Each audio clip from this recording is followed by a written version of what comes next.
Thom Hartmann here. My new book, The Hidden History of the Supreme Court and the Betrayal of America, has arrived. What if the Supreme Court did not have the power to strike down laws?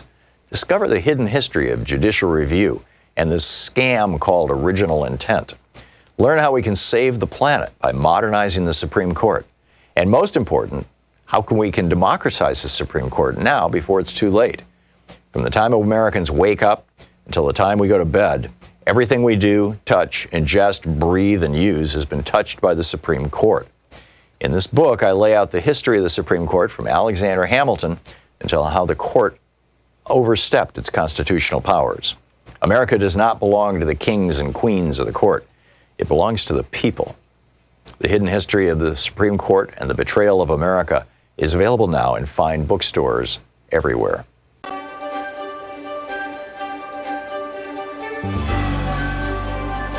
Our book today in the Thom Hartmann Book Club is Medical Apartheid, the dark history of medical experimentation on black Americans from colonial times to the present, by Harriet A. Washington. This is from the introduction. On a sylvan stretch of New York's patrician Upper Fifth Avenue, just across from the New York Academy of Medicine, a colossus in marble, august inscriptions, and a bas-relief caduceus grace a memorial bordering Central Park. These laurels venerate the surgeon James Marion Sims, M.D., as a selfless benefactor of women. Nor is this the only statuary erected in honor of Dr. Sims. Marble monuments to his skill, benevolence, and humanity guard his native South Carolina's State House, its medical school, the Alabama Capitol grounds, and a French hospital. In the mid-19th century, Dr. Sims dedicated his career to the care and cure of women's disorders and opened the nation's first hospital for women in New York City. He attended French royalty, his Grecian visage inspired oil portraits, and in 1875 he was elected president of the American Medical Association. Hospitals still bear his name, including a West African hospital that utilizes the eponymous gynecological instruments that he at first invented for surgeries upon black female slaves in the 1840s. But this benevolent image vies with the detached Marion Sims portrayed in Robert Thom's J. Marion Sims, Gynecological Surgeon, an oil representation of an experimental surgery upon his powerless slave, Betsy.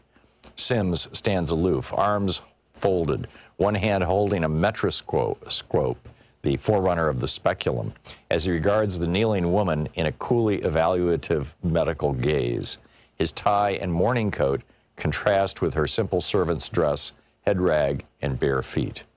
The painting, commissioned and distributed by the Park Davis Pharmaceutical House more than a century after the surgeries, as one of its History and Medicine in Pictures series, takes telling liberties with the historical facts. Thom portrays Betsy as a fully clothed, calm slave woman who kneels complacently on a small table, hand modestly raised to her breast before a trio of white male physicians. Two other slave women peer around a sheet, apparently hung for modesty's sake, in a childlike display of curiosity. This innocuous tableau could hardly differ more from the gruesome reality in which each surgical scene was a violent struggle between the slaves and physicians, and each woman's body was a bloodied battleground. Each naked, unanesthetized slave woman had to be forcibly restrained by the other physicians through her shrieks of agony as Sims determinedly sliced, then sutured her genitalia. The other doctors who could fled when they could bear the horrific screams no longer. It then fell to the women to restrain one another. I wanted to reproduce Thom's painting on the cover of this book, or at least in the text, but when I asked permission of its copyright holder, Pfizer Incorporated, the company insisted on reviewing the entire manuscript of this book before making a decision. As an independent scholar, I could not acquiesce to this, and I used another cover image. When I renewed my request to use the image within the text, Pfizer agreed to base its decision upon reading this chapter and an outline of the book. The Pfizer executives apparently were uncomfortable with what they read because they refused to grant permission to reproduce this telling image or even respond to my query after I supplied the requested chapter and outline. This act of censorship exemplifies the barriers some choose to erect in order to veil the history of unconscionable medical research with blacks. Betsy's voice has been silenced by history, but as one reads Sims' biographers and his own memoirs, a haughty, self-absorbed researcher emerges, a man who bought black women slaves and addicted them to morphine in order to perform dozens of exquisitely painful, distressingly intimate vaginal surgeries.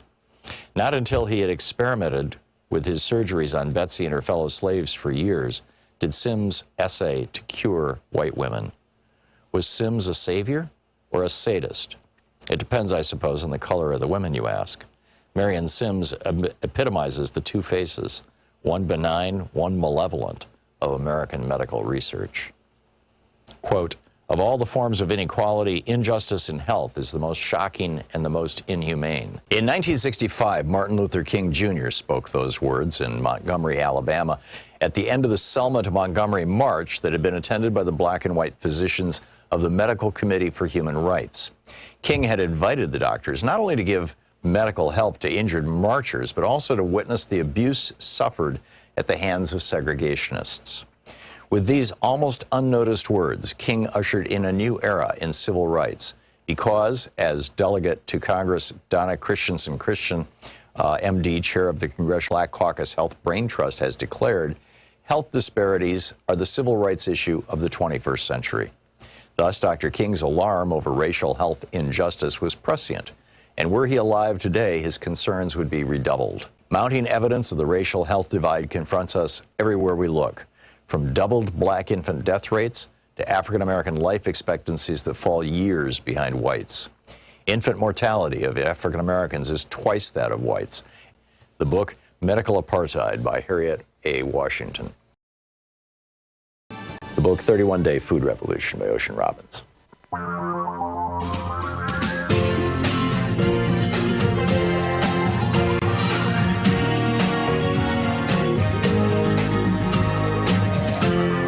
This is the Thom Hartmann Program.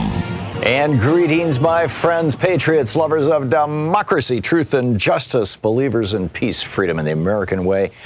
Thom Hartmann here with you. We had the Democratic primary debates last night. We'll get to that in the second and third hour of our program. Also, former mafia prosecutor Mimi Rokas saying that these revelations of Lev Parnas look like they were planning a mafia hit on Marie Yovanovitch. And wait until you learn about Robert Hyde, the guy who was in charge of, who was texting with Lev Parnas, supervising the stalking of Ambassador Yovanovitch. He had been taken away by the police at Mar-a-Lago last year, saying that hitmen were out to kill him, and was involuntarily committed for 9 days. It's weird. We'll get to all that.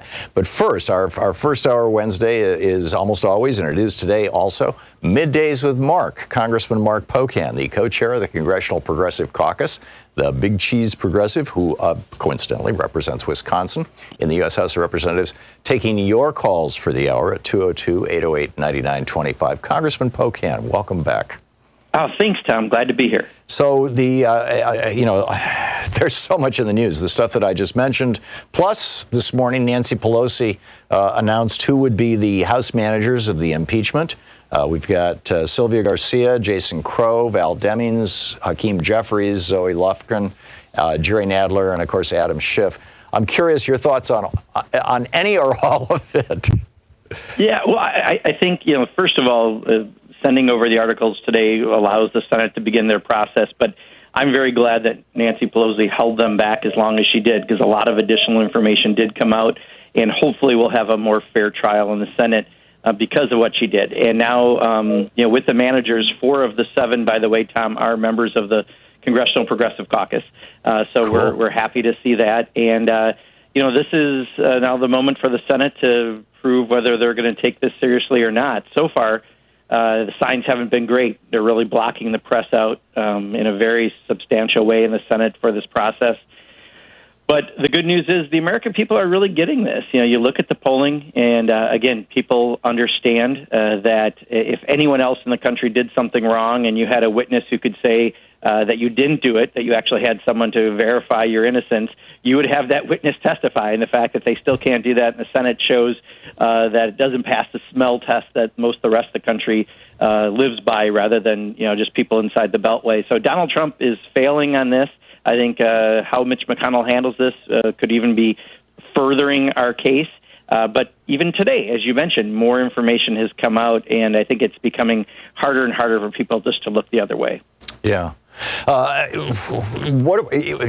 night was the debate. What were your thoughts on what you saw in the debate? Yeah, I'll tell you once again, I think Bernie Sanders and Elizabeth Warren, and to be fair, Tom Steyer, I thought had some really good points, too, that on the progressive side of things, made some very strong cases. I thought that this whole hype about a fight among the left that many corporate and special interests in Washington are dying to have didn't occur. I thought it kind of went up and down very quickly, and you watched people who respect each other from a policy perspective continue to talk about those issues. And I think that's important moving forward, because we are now weeks away from Iowa. And who wins Iowa and New Hampshire, leading into Nevada and South Carolina and the rest of the country, is going to be really important. And I thought, especially on some answers around trade and things, I think it might have illustrated a few more of the differences among the candidates. Yeah, I was very impressed, and I think increasingly we're seeing that there are two clear progressives on that stage, and we'll see where this goes. So let's pick up some phone calls here. 202-808-9925 is our telephone number. And is it Dalen? Am I saying that right, in Madison, Wisconsin? It's Dalen. Dalen. Okay, what's up? All right, good morning, Tom. Congressman Pocan. Congressman Pocan, I follow you on the issues, and it appears that the candidate that represents your beliefs the most is Senator Sanders. And I noticed that you haven't made an endorsement yet.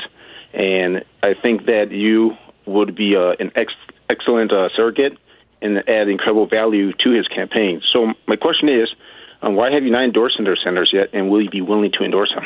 Thank you.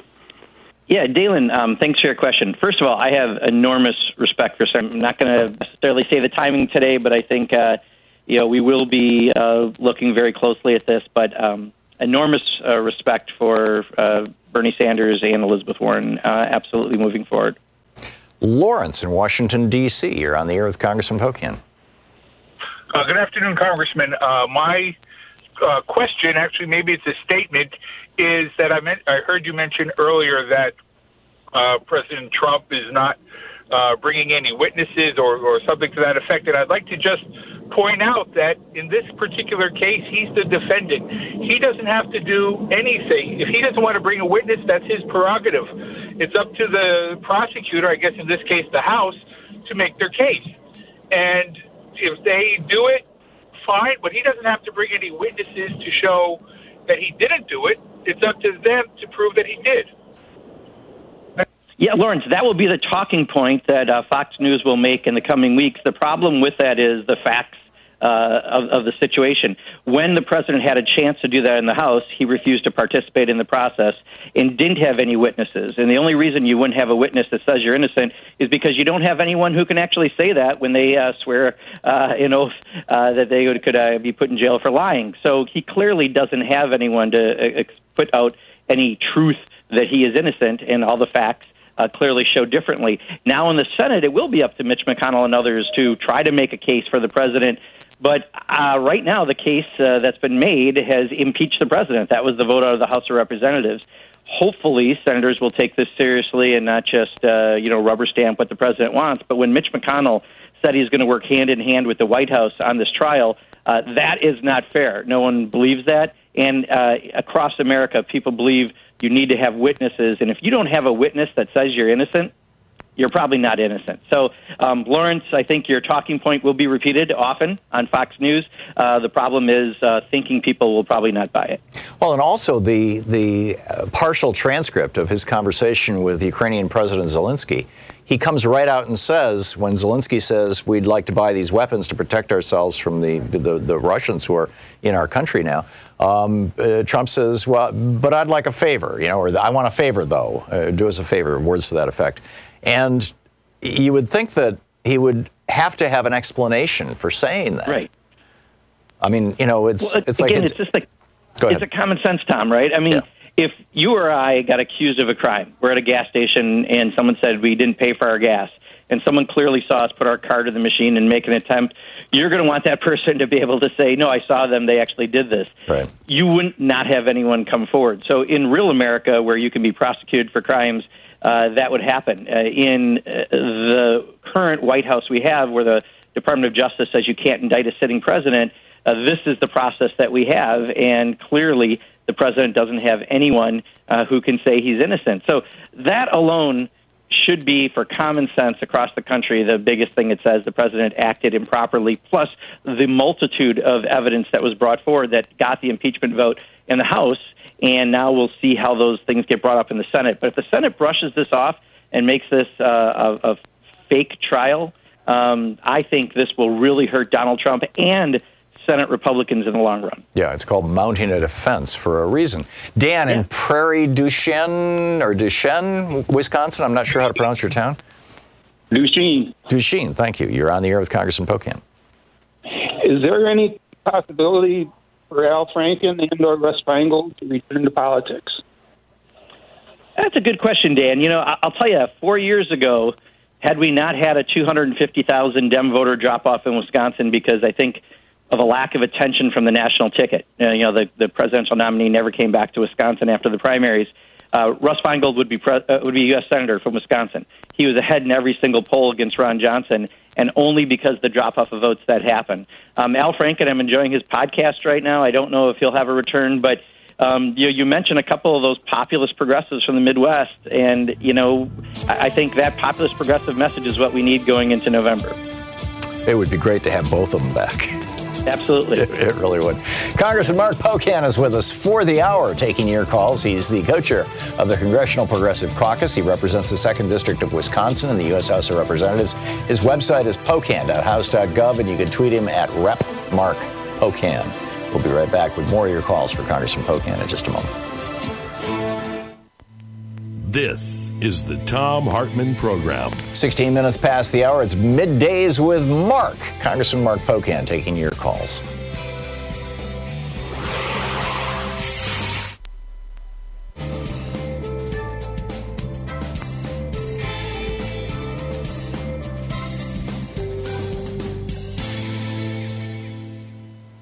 And welcome back.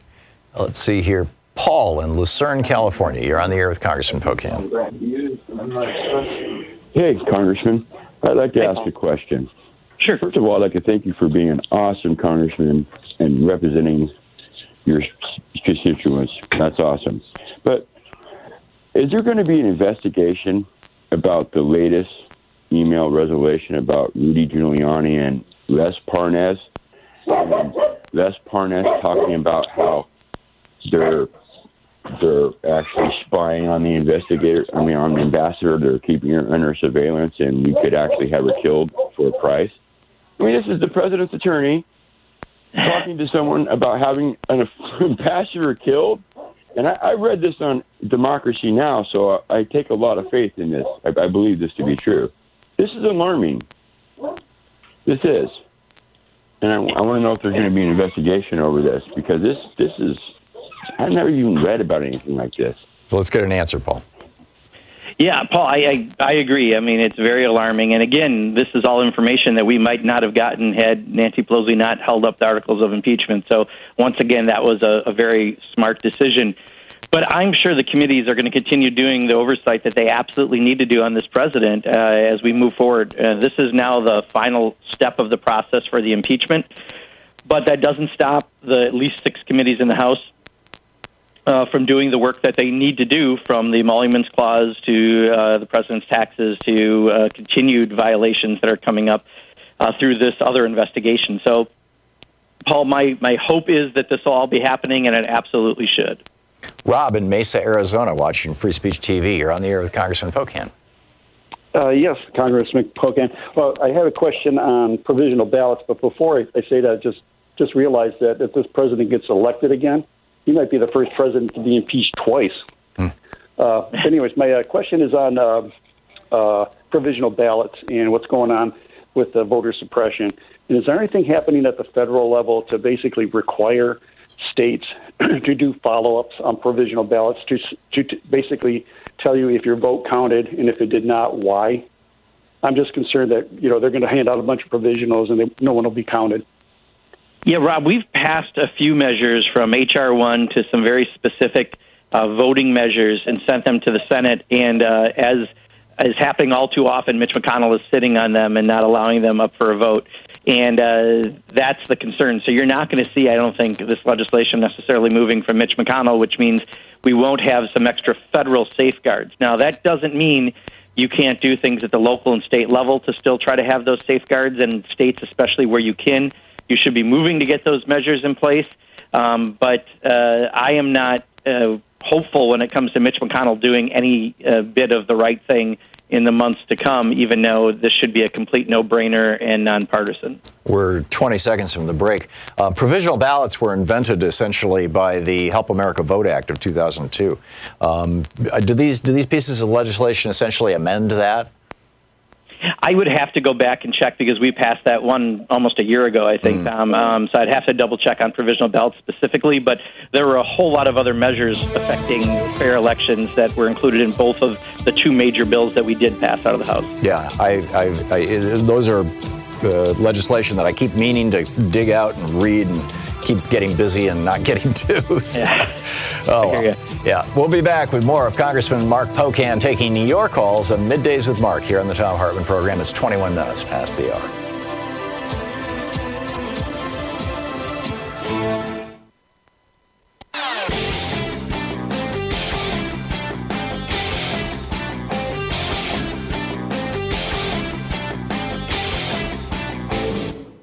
Thom Hartmann here. My new book, The Hidden History of the Supreme Court and the Betrayal of America, has arrived. What if the Supreme Court did not have the power to strike down laws? Discover the hidden history of judicial review and this scam called original intent. Learn how we can save the planet by modernizing the Supreme Court. And most important, how we can democratize the Supreme Court now before it's too late. From the time Americans wake up until the time we go to bed, everything we do, touch, ingest, breathe, and use has been touched by the Supreme Court. In this book, I lay out the history of the Supreme Court from Alexander Hamilton until how the court overstepped its constitutional powers. America does not belong to the kings and queens of the court. It belongs to the people. The Hidden History of the Supreme Court and the Betrayal of America is available now in fine bookstores everywhere. Check out the whole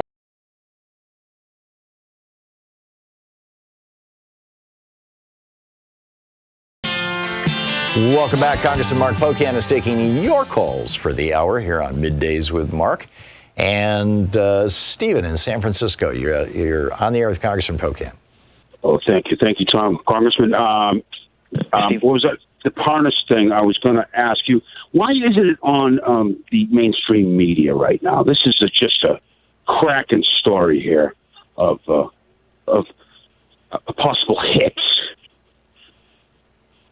Yeah, I mean, I think they're starting to put the information out. Don't forget, I think it was just this morning it got released, and, they're probably taking a little time to do their due diligence, absorb it, but also the impeachment managers got named, and that's the vote that we're going to be doing today in the House, and I think the media has literally been building up for days around that story. So I still think it has a good chance to, Stephen, but luckily it's coming out through other channels, and again, this is going to be, I think, part of the conversation moving forward in the Senate impeachment trial. Bill in Clifton, New Jersey, you're on the air with Congressman Pocan. Yeah, hi. I guess my worry is that the public is not quite understanding where the candidates are. They're talking about big things, Medicare and everything. There's a lot of little low-hanging fruit that you could offer that would bring more people into the fold, such as get rid of, repeal Trump's, where you couldn't deduct things as a businessman, if you're a trucker, He got rid of that ability to deduct that. And there are plenty of truckers and people who are single businessmen who would like to have that money back for their per diem, and also repeal the Reagan era tax raises on the middle class by restoring the ability to write off all personal interest, including credit card interest, and allowing and repealing the income tax on Social Security. And there's a crowd there that would love that as well. And there were just so many things. Repeal the income tax on unemployment insurance, which Reagan put in. And like I said, people can grab onto that, understand it a lot more than Medicare. Yeah, I hear you, Bill. I think, let me give you an example. There was a poll, I believe, in November, and I've got it actually in front of me. Swing voters in Wisconsin, they did Pennsylvania, Michigan, Wisconsin, Minnesota, and I think one other state. Among swing voters, so not Democrats or Republicans, number one issue, popularity, was pathway to citizenship for immigrants from what the issues they tested. Number two, Green New Deal. 65% of people who are swing voters versus 31% think that's a good idea. So there are some issues that I think people are talking about. It's really the very fair disdain for the special interest influence in Washington, the culture of corruption that Donald Trump has just put in a different class of people who are really stealing from people across the country. The fact that people care about economic issues, which healthcare is an economic issue. If you don't have healthcare for your family, you're in economic uncertainty, but you need a good wage and a good job. Those issues are up there. And I just think, right now what you saw last night were, again, a lot of people who largely agree with each other, and they were treating each other pretty fairly because that's what you do maybe when you're running in a primary. And I think that is just something to be expected. But I think when you compare and contrast with Donald Trump trying to take away people's health care and pre-existing coverage, and then you look at what he did with the tax breaks for the wealthiest, that's where you'll see the real contrast coming out a bit more.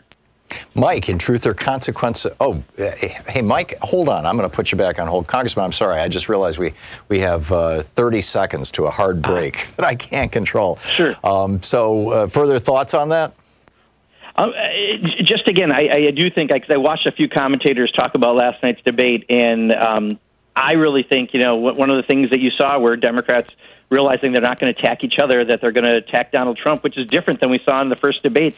Personally, I think that's a good thing. The goal is to defeat Donald Trump, and we should all be focused on that. Yeah, I absolutely agree. And I think way too much attention is being paid to, whether women should run for president. It's just, but anyway. Congress trying to manufacture a divide. Oh yeah, I think CNN was trying to jack up the ratings for the debate. Check the Third Way's Twitter account today and watch more of the garbage. Yeah, there you go. We'll be back. You're listening to the Thom Hartmann Program. Call 202-808-9925. It's Middays with Mark. Congressman Mark Pocan taking your calls for the hour. We'll be right back.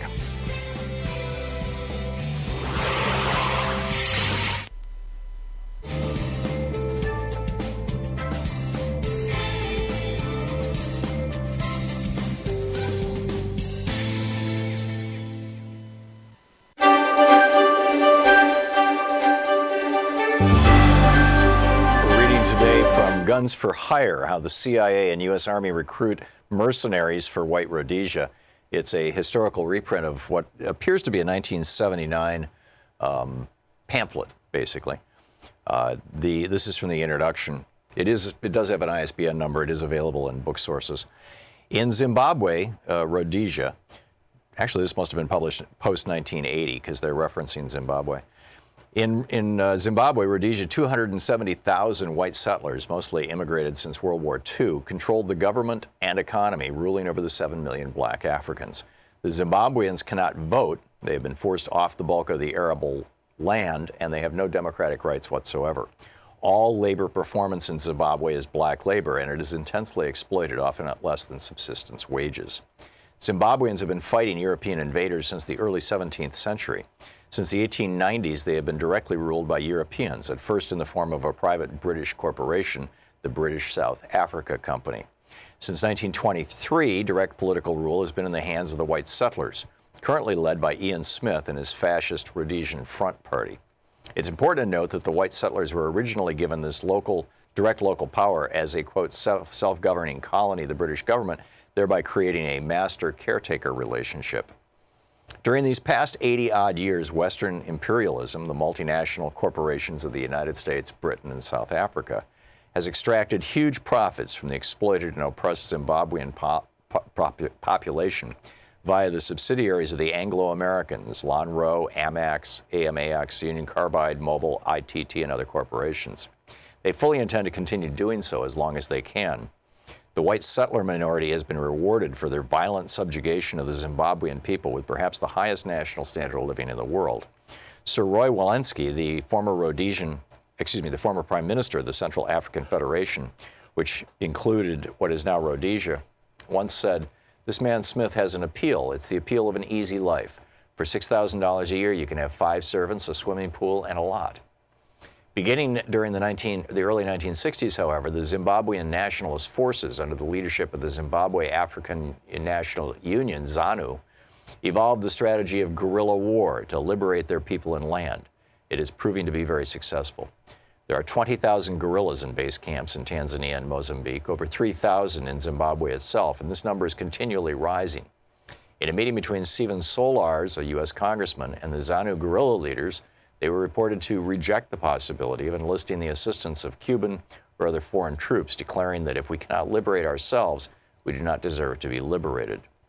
Despite Western propaganda to the effect that the U.S. and British only wish to avoid a bloodshed in Rhodesia, don't forget the Zimbabweans have been bleeding for almost a century, their real fear is that the liberation struggle will win.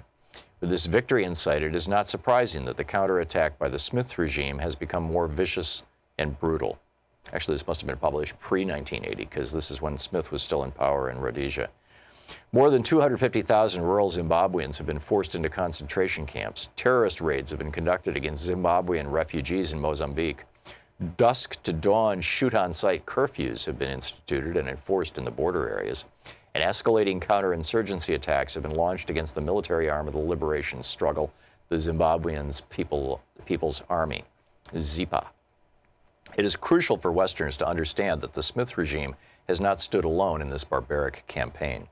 This pamphlet documents the critically important element in U.S. imperialism's support for the Smith regime, white mercenary reinforcements for the fascist Rhodesian, quote, security forces. This flow of U.S. mercenaries to prop up white Rhodesia is an important, though secret, part of U.S. imperialism's strategy for Africa. The U.S. has massive investments in southern Africa. Zimbabwe alone supplies the bulk of high-grade chrome ore used in the U.S. for jet engines and other advanced technological items. Coal, copper, and other minerals are ripped out of Zimbabwe for U.S. industry. Mobil Oil, Texaco, Hertz Rent-A-Cars, Holiday Inns, and many other U.S. corporations operate illegally in Rhodesia through foreign subsidiaries. More important still is South Africa, the fortress of U.S. interests in Africa, where $1.5 billion is invested by GM, IBM, Ford, and other giant multinational corporations. The liberation of Zimbabwe would, for the first time, penetrate the buffer zone of satellite countries protecting the borders of South Africa. South African guerrilla fighters, who are already training by the thousands in camps in Tanzania and Zambia, would have direct access to re-enter their land and accelerate the liberation struggle. Knowing that the stakes are high, U.S. imperialism has worked to strengthen the white supremacist outposts in Africa, although at times this had to be done covertly.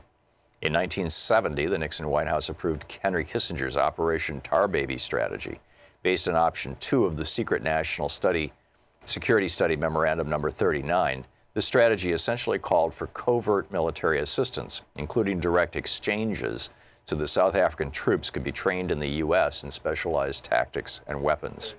This would be done while the U.S. tried to convince Africans that it was on their side. This is from the pamphlet number 39, that Kissinger memorandum. We would maintain public opposition to racial oppression, but relax political isolation and economic restrictions without openly taking a position undermining the United Kingdom and the UN on Rhodesia. We would be more flexible in our attitudes toward the Smith regime. And it goes on from there. Guns for hire. Want to connect with the show online? You can find the Thom Hartmann Program on Facebook, Twitter, and Instagram.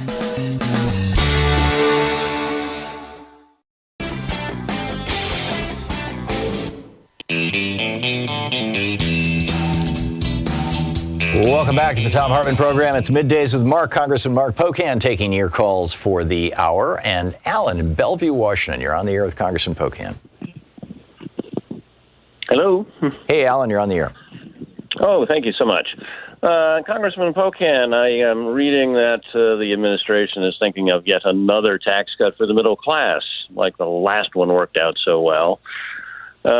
Instead of, giving the millionaires and billionaires $20,000, $30,000 as a percentage, why don't we just average the entire tax cut over every taxpayer, excluding corporations? Yeah, Alan, I think, first of all, the problem is that tax cut that like 86% in a few years goes to the top few percent. Almost none of the money is going to really be seeing the vast majority of America was an unfunded tax cut. So that takes money, first of all, and adds to the debt and deficit, but second, takes money away from things like health care and education and other purposes. So just repurposing a cut that wasn't really reform, but just a cut for the wealthiest, I don't know if is the best alternative. There may be better ideas about how to handle that, and maybe just repealing some of what we've done rather than just redistributing it and then using the funds to invest in things that we need to as a government. So I know the point you're trying to make, Alan. I just think I don't want to get lost on the rhetoric that they put out there that somehow this wasn't an unfunded tax cut that we're all now paying for, so very few people will actually benefit. Mike, in Truth or Consequences, New Mexico, you're on the air with Congressman Pocan. Good morning. My question is this. Are the senators required to attend the impeachment, or can they abstain? Mike, I can't say with 100%, but I'm pretty sure that if I heard that once you have to be there and you can't leave like Washington once it starts, which, as you can imagine, is a problem for a few of them who are running for president right now with a few primaries coming up. So I know the process is going to start next Tuesday in the Senate. Exactly how long, I'm not sure if we're clear what their process is going to be in the Senate, but I do expect that senators will all be there for this. This won't be something where people aren't attending. George in Cutler, Maine, you're on the air with Congressman Pocan. Yes, good morning, Tom. Thank you for taking my call, Congressman Pocan. Basically, I'm talking about election reform and campaign reform. I'd like to express my frustration last night. I live in a rural area here in Maine, and I have to have Dish TV in order to see anything. And I've got a basic package which does not include CNN. So last night when I went around trying to find the debates, I ended up at the very end going to C-SPAN and then going to Fox News, where both of them had a big rally for Trump. And I was besides myself with the inability for people to go and get the facts from these debates, and that we have to essentially buy our access to those debates. And I'd like that to go back to some sort of public service. And I've got too many things to add, but I'd just like to take your response off the air. Sure, George. Thank you for that. I think part of it is they have different sponsors for different debates, so where they appear sometimes depends on the sponsors. But I understand. I live in a rural town of 830 people with no town center. I just got internet a little over a year ago, so I feel your pain. I have satellite as well, because that's the only way we get television. I do, last night in Washington, D.C., I do not have cable, but I do have internet. I actually went to the CNN website because they were the sponsor of this particular debate, and that's what I've done on every debate when I've been in Washington. I go to the sponsor's website that's usually got it streaming live. So that may be not the best answer, but at least it's an answer for people who are in the situation like you are. Watching it on the internet, at least you could stream it and see the debate. But I think when they get to the debates that are going to be between the final nominee, those will be televised much more broadly, and I think you'll have an opportunity to see those. Dave in Federal Way, Washington, you're on the air with Congressman Pocan. Hey, Congressman Pocan. Now, I'm not saying these comparisons are accurate, but it's what I've been thinking ever since this began with Donald Trump. I've been thinking of Martin Shkreli, the hedge fund manager, now convicted felon and, pharmaceutical gouger. And I've also been thinking about Vladimir Putin, who just changed governments. Already, analysts are saying that this is his attempt to consolidate power and reach out to the West. Look, the reality is there's a different justice system between the wealthy and the poor. The wealthy can reinvent themselves. I think that's what's going on with Donald Trump. He's just trying to reinvent himself as some sort of George Washington character. And, So, Dave, what's your question? Yeah, my question is this. They keep getting hints that there's going to be an attempt at a rolling impeachment. If Donald Trump continues to break the law, continues to flaunt, his power and abuse his power, that there will be follow-on articles of impeachment. Would you support that? Do you support that? If this is a kangaroo trial and he gets acquitted by the Senate. Yeah, Dave, I mean, if more information comes out, absolutely. I think, we need to hold the president accountable. The problem is his appointed attorney general has made the Department of Justice a joke that they're living by the rule that you can't indict a sitting president, which leaves one and only one follow-up for as long as someone is a sitting president is the impeachment process. So we absolutely, as Congress, have to take that very seriously and do what we can during the time that Donald Trump would still be president if he has indeed broken crimes and we have additional evidence. So right now, this is the process that's going to the Senate. I think everyone will be paying attention, but clearly more information comes out, it seems like weekly, and ultimately I think the American people are going to be the real jury on this. And looking at November 2020, the last poll I saw had a significant majority saying the president should be impeached and removed from office, and it keeps growing. Mike in Detroit, Michigan. You're on the air with Congressman Pocan. Hey, Tom. How are you doing? Good. And Congressman. Actually, I had a question about the tax money or tax funds being used. I asked you about this before, Tom. Paying off the sexual harassment suits. I wanted to get that question to any of the candidates, but the debates are over, so I don't know if we'll ever get an answer to it. Maybe I'd like to know how you feel about it. Exposing or revealing who was paid off in those sexual harassment suits with tax funds. And if I could real quick, all these entitlements that are being proposed, free health care, school, does anybody up there ever really worry about bankrupting the country? Yeah, Mike, so to the first part, I'm not exactly sure what you're talking about. The second part, let me answer it this way. It's where you spend your money in priorities. When you provide a $2 trillion tax cut for the wealthiest, that is a tax expenditure. That is no different than if you spent money on education or health care or anything else. So the priority of the president and the Republicans in Congress was to give their donors and the wealthiest and the special interest a giant tax break, and they got just that.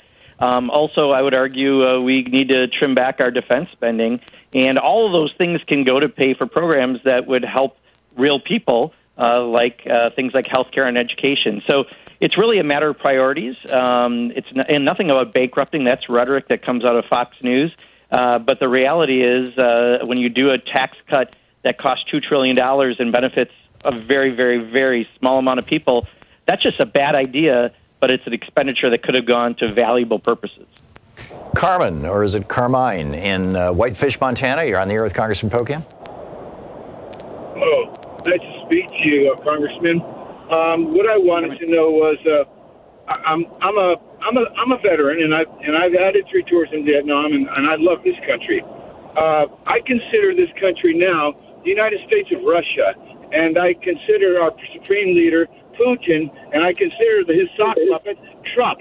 Now, what I want to know is, do you think that we could hold the entire Senate, the Senate, Republican Senate, complicit in the crime of the overthrow of this democracy? Yeah, Carmen, I think I'll answer it this way, and I hope I'm answering your question as directly as possible. I think the American people are going to hold the Republican Senate accountable if they make this a sham trial. Because clearly, right now, Mitch McConnell and Lindsey Graham, Donald Trump's best pet, are indicating it's going to be that.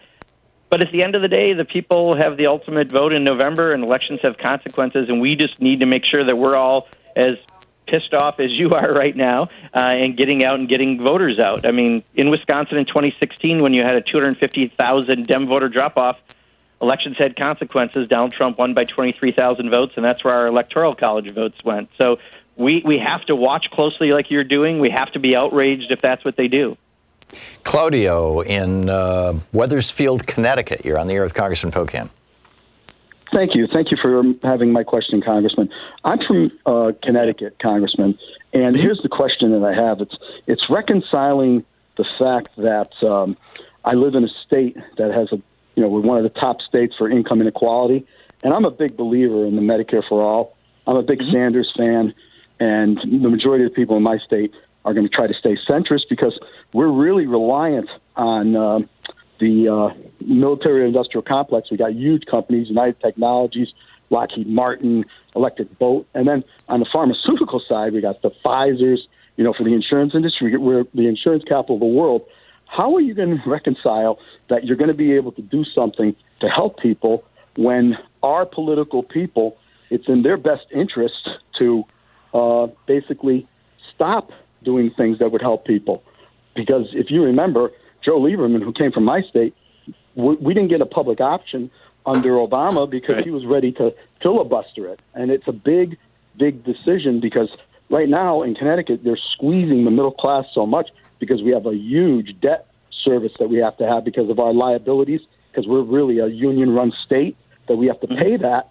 So how do you get the people like the Larsons and the people that are our congressmen and our senators, Murphy and Blumenthal, to change when it would destroy the state to go to something that will help people, I mean, in the middle class, I keep saying it's bankruptcy or death in Connecticut because we're just... Claudio, let's get the answer really want here. to know what to do. Thank you. Yeah, so Claudio, I think it's a similar answer as I gave to Carmine, is we just have to be upset enough that we're forcing our elected officials to represent our views. And, this is something that I never realized how bad it was in Washington until I came here. I've been here now 7 years. And when you look at the power of the special interests and the wealthy and the well-connected in this town, it is immense. And we just have to stand up and fight against it, which is why a lot of the messages from Bernie Sanders and Elizabeth Warren, I think, hit that tone very strongly last night. Yeah, amen. Congressman Mark Pocan is taking your calls for the hour. It's Middays with Mark. He's the co-chair of the Congressional Progressive Caucus. His website, pocan.house.gov, and you can tweet him at Rep. Mark Pocan. We'll be back with more of your calls and more of your questions for Congressman Pocan in just a moment.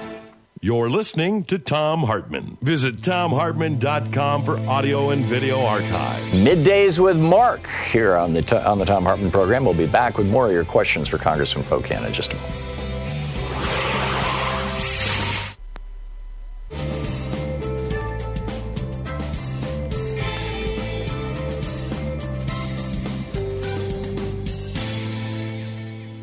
And welcome back, Marta in Big Bear Lake, California. You are on the air with Congressman Pocan. Hello, Congressman.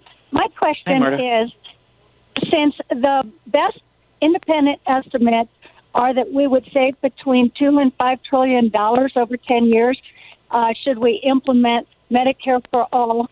And the media continues to attack Bernie Sanders and Medicare for all. Should people actually do their own research, like read the Senate bill and how Bernie Sanders' plan would be funded? There are numerous options. Should we just listen to, sound bites and, gotcha questions? Yeah, Marta, I agree. The debate has unfortunately taken a very special interest-heavy tone by trying to say why you can't do what 30-plus countries on the planet already do, is provide health care for their citizenry, and they're not bankrupt. And so it's a ridiculous premise to begin with. I think what we need to do is talk about the value, not so much the dotted I's and crossed T's of any plan, because those plans could still change as they go through a Congress. The idea that no one should go bankrupt because they have a health issue. No one should not have health insurance because they're sick or have a pre-existing condition. Women shouldn't pay more than men for health insurance. The idea that everyone in a democracy as great as the United States should have access to that health care. I think when we talk about the value, we will connect far more with people on the issue, and there's plenty of savings if you think about it. I think what Bernie Sanders has tried to say in several debates, and I don't think in the short amount of time they have that's been able to get out there, people will not have copays anymore. People will not have deductibles anymore. When you start deducting that is a significant economic boon to real people, and everyone will have health care. we need to talk about those values out of it and not let the special interest, and unfortunately some of the politicians that parrot the special interest concerns get away with it. So I think there's a good place for us yet on this, Marta.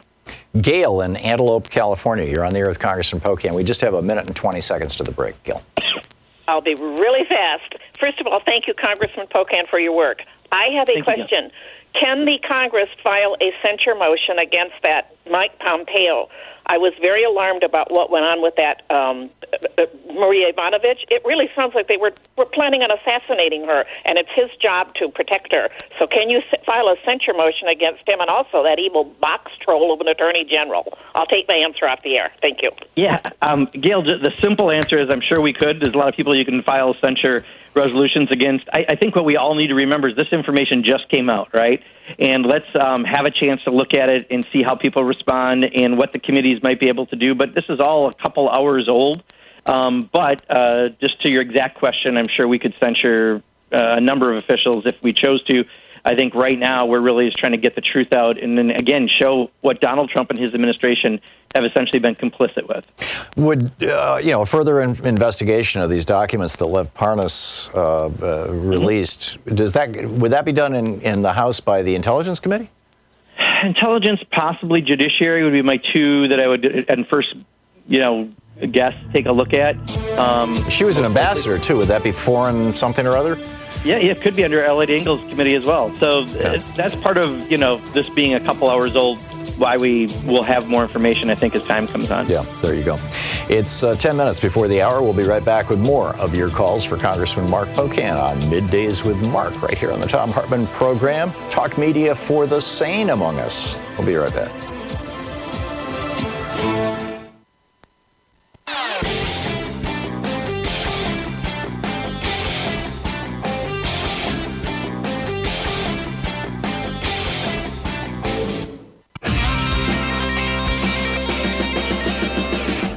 And welcome back. Congressman Mark Pocan is taking your calls. Merle in Seattle. Merle, you're on the air with Congressman Pocan. Thank you, Tom. Appreciate all of this, Representative Pocan. Don't see how Tom wrangled you in on this. A couple of Fridays ago, I was speaking with Tom about his defining of socialism as opposed to what democratic socialism is, and I was suggesting that Bernie is indeed suggesting a form of seizure or takeover of the energy sector. This didn't enter into the debate. I know the debate is constantly speaking of how are the Democrats going to be paying for this? How is that funding going to ever take place? I see in his Green New Deal, which he just barely mentioned in this last debate, that it does suggest that we are going to have one free electricity, promise. We're going to have 99% of our energy requirements replaced by electricity, renewable, we hope. And he's also suggesting by way of that, we would further free ourselves from any kind of association with that energy sector by having to remove all of our troops, which he suggests, out of the... Merle, what's your question? My question is, do you see that's the needed article that we need and support for the programs that Bernie's suggesting, and also a definition of why we should get out of the Persian Gulf? Okay. Yeah, Merle, you're all over. I apologize, but let me answer it this way. I think a lot of people want to get lost in what they say the Green New Deal is. What the Green New Deal, I think, to most Americans is that we have done nothing as a country to try to address climate change. We've had several studies telling us we may be past the point of no return. We have to act now. And there is a lot of job creation that can come out of really making ourselves more energy dependent on things that don't rely on more traditional ways we've done energy. And it is an imminent threat, to use the word imminent correctly as opposed to Donald Trump. That's what this means, and it's a call to arms that we need, and that's why those independent voters in Wisconsin, that was one of their top issues. 2 out of 3 people thought that. So I think a lot of people want to say what the Green New Deal is in some lost details that don't necessarily relate to climate change. It's a call to action, and it's a desperate call to action for us to do something. James in North Hollywood, California. You're on the air with Congressman Pocan. Yes, hello, Congressman. I'm working on a documentary with Alan Minsky at KPFK concerning homelessness in America. And I just wonder, what is Congress doing about homelessness? Because we have about 60,000 people here in L.A. That are not sheltered. So what is your answer to that? Yeah, there's a number of pieces of legislation that have been introduced. Most recently, I know Ilhan Omar has a major piece of legislation. There's another one I just signed on to this morning that I'm forgetting, dealing with homelessness. But there are a number of bills that we would love to move forward if we had a Senate that might be more cooperative and a president that might care about people who are homeless in a more serious way. So short answer is there are a number of pieces of legislation that are looking at ideas like housing for all and trying to really address this. There are a lot of bills introduced around things like homeless veterans and specific populations. The reality is, much like every bill that we pass, we have a wall, and that wall is Mitch McConnell right now, and we've got to figure out how to get through that. 2 minutes to go in the hour. Bill in Sun City, Arizona. You're on the air with Congressman Pocan. Good morning, Mike, Congressman. Congressman, I'm afraid we're going to do half the job. Where are the articles of impeachment against Mike Pence? We all know he's in it up to his eyeballs. Yeah, I don't think that it's come through, and when you look at all the information we've got, his name has not popped up in the same way, obviously, that Donald Trump has and the calls he's had and the direction from the president. So what we're moving on is where we have the information we have, especially when you don't have witnesses. Okay. And Gary in Sacramento, California. Quick question for Congressman Pocan. Yes, technical question. Since the vote of the Senate during the trial is important and could even override the Chief Justice, if there's a tie, does the Vice President get to vote? Yeah, Gary, I wish I could answer that question, and I cannot. I'm sorry. Congressman, we have 50 seconds here, maybe. Well, no, let's. What are your thoughts on what we should be looking for in this coming week as we go forward?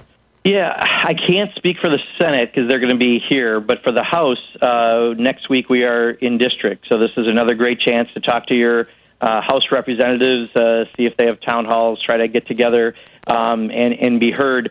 But, we're going to be moving forward with some labor legislation, the PRO Act, to make it easier for workers to organize. We're going to be having infrastructure legislation moving in the coming months. The week we come back, we're taking up Barbara Lee's repeal of the 2002 AUMF, and Ro Khanna's stopping funding going to Iran will be coming before the House.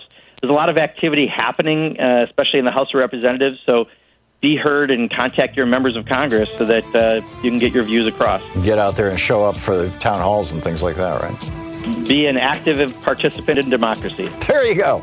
Congressman Pocan, thanks so much for dropping by again this week. Of course, Tom. Thank you as always. Great talking with you.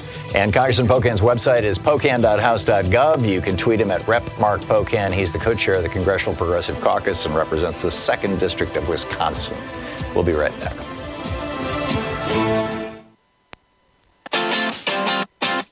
You're listening to Thom Hartmann.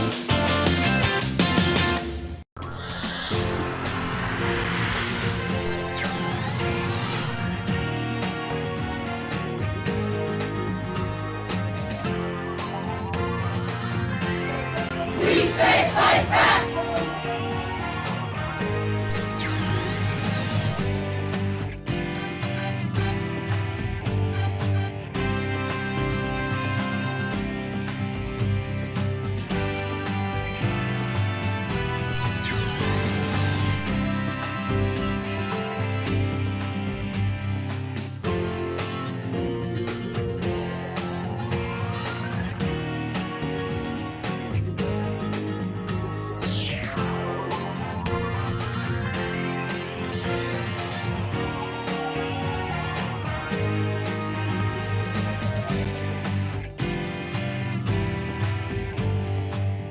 Thom Hartmann here. My new book, The Hidden History of the Supreme Court and the Betrayal of America, has arrived. What if the Supreme Court did not have the power to strike down laws? Discover the hidden history of judicial review and this scam called original intent. Learn how we can save the planet by modernizing the Supreme Court. And most important, how we can democratize the Supreme Court now before it's too late. From the time Americans wake up until the time we go to bed, everything we do, touch, ingest, breathe, and use has been touched by the Supreme Court. In this book, I lay out the history of the Supreme Court from Alexander Hamilton until how the court overstepped its constitutional powers. America does not belong to the kings and queens of the court. It belongs to the people. The Hidden History of the Supreme Court and the Betrayal of America is available now in fine bookstores everywhere.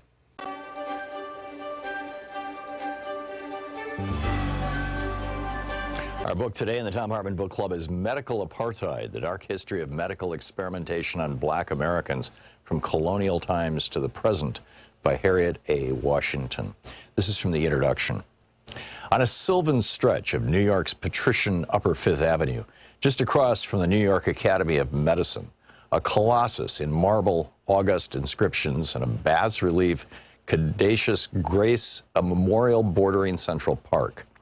These laurels venerate the surgeon James Marion Sims, M.D., as a selfless benefactor of women. Nor is this the only statuary erected in honor of Dr. Sims. Marble monuments to his skill, benevolence, and humanity guard his native South Carolina State House, its medical school, the Alabama Capitol grounds, and a French hospital. In the mid-19th century, Dr. Sims dedicated his career to the care and cure of women's disorders and opened the nation's first hospital for women in New York City. He attended French royalty, his Grecian visage inspired oil portraits, and in 1875 he was elected president of the American Medical Association. Hospitals still bear his name, including a West African hospital that utilizes the eponymous gynecological instruments that he at first invented for surgeries upon black female slaves in the 1840s. But this benevolent image vies with the detached Marion Sims portrayed in Robert Thom's J. Marion Sims, Gynecological Surgeon, an oil representation of an experimental surgery upon his powerless slave, Betsy. Sims stands aloof, arms folded, one hand holding a metroscope, the forerunner of the speculum, as he regards the kneeling woman in a coolly evaluative medical gaze. His tie and morning coat contrast with her simple servant's dress, head rag, and bare feet. The painting, commissioned and distributed by the Park Davis Pharmaceutical House more than a century after the surgeries, as one of its History and Medicine in Pictures series, takes telling liberties with the historical facts. Thom portrays Betsy as a fully clothed, calm slave woman who kneels complacently on a small table, hand modestly raised to her breast before a trio of white male physicians. Two other slave women peer around a sheet, apparently hung for modesty's sake, in a childlike display of curiosity. This innocuous tableau could hardly differ more from the gruesome reality in which each surgical scene was a violent struggle between the slaves and physicians, and each woman's body was a bloodied battleground. Each naked, unanesthetized slave woman had to be forcibly restrained by the other physicians through her shrieks of agony as Sims determinedly sliced, then sutured her genitalia. The other doctors who could fled when they could bear the horrific screams no longer. It then fell to the women to restrain one another. I wanted to reproduce Thom's painting on the cover of this book, or at least in the text, but when I asked permission of its copyright holder, Pfizer Incorporated, the company insisted on reviewing the entire manuscript of this book before making a decision. As an independent scholar, I could not acquiesce to this, and I used another cover image. When I renewed my request to use the image within the text, Pfizer agreed to base its decision upon reading this chapter and an outline of the book. The Pfizer executives apparently were uncomfortable with what they read because they refused to grant permission to reproduce this telling image or even respond to my query after I supplied the requested chapter and outline. This act of censorship exemplifies the barriers some choose to erect in order to veil the history of unconscionable medical research with blacks. Betsy's voice has been silenced by history, but as one reads Sims' biographers and his own memoirs, a haughty, self-absorbed researcher emerges, a man who bought black women slaves and addicted them to morphine in order to perform dozens of exquisitely painful, distressingly intimate vaginal surgeries. Not until he had experimented with his surgeries on Betsy and her fellow slaves for years did Sims essay to cure white women. Was Sims a savior or a sadist? It depends, I suppose, on the color of the women you ask. Marion Sims epitomizes the two faces, one benign, one malevolent, of American medical research. Quote, of all the forms of inequality, injustice in health is the most shocking and the most inhumane. In 1965, Martin Luther King Jr. spoke those words in Montgomery, Alabama, at the end of the Selma to Montgomery march that had been attended by the black and white physicians of the Medical Committee for Human Rights. King had invited the doctors not only to give medical help to injured marchers, but also to witness the abuse suffered at the hands of segregationists. With these almost unnoticed words, King ushered in a new era in civil rights because, as Delegate to Congress Donna Christensen Christian, MD, chair of the Congressional Black Caucus Health Brain Trust, has declared, health disparities are the civil rights issue of the 21st century. Thus, Dr. King's alarm over racial health injustice was prescient, and were he alive today, his concerns would be redoubled. Mounting evidence of the racial health divide confronts us everywhere we look, from doubled black infant death rates to African-American life expectancies that fall years behind whites. Infant mortality of African-Americans is twice that of whites. The book, Medical Apartheid by Harriet A. Washington. Want to connect with the show online? You can find the Thom Hartmann Program on Facebook, Twitter, and Instagram. And waned and burst forward with great passion during key moments. The book, The Edge of the Myth by Greg Grandin.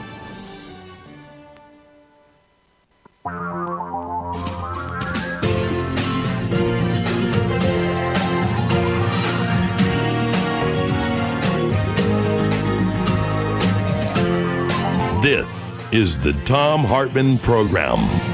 So a lot going on.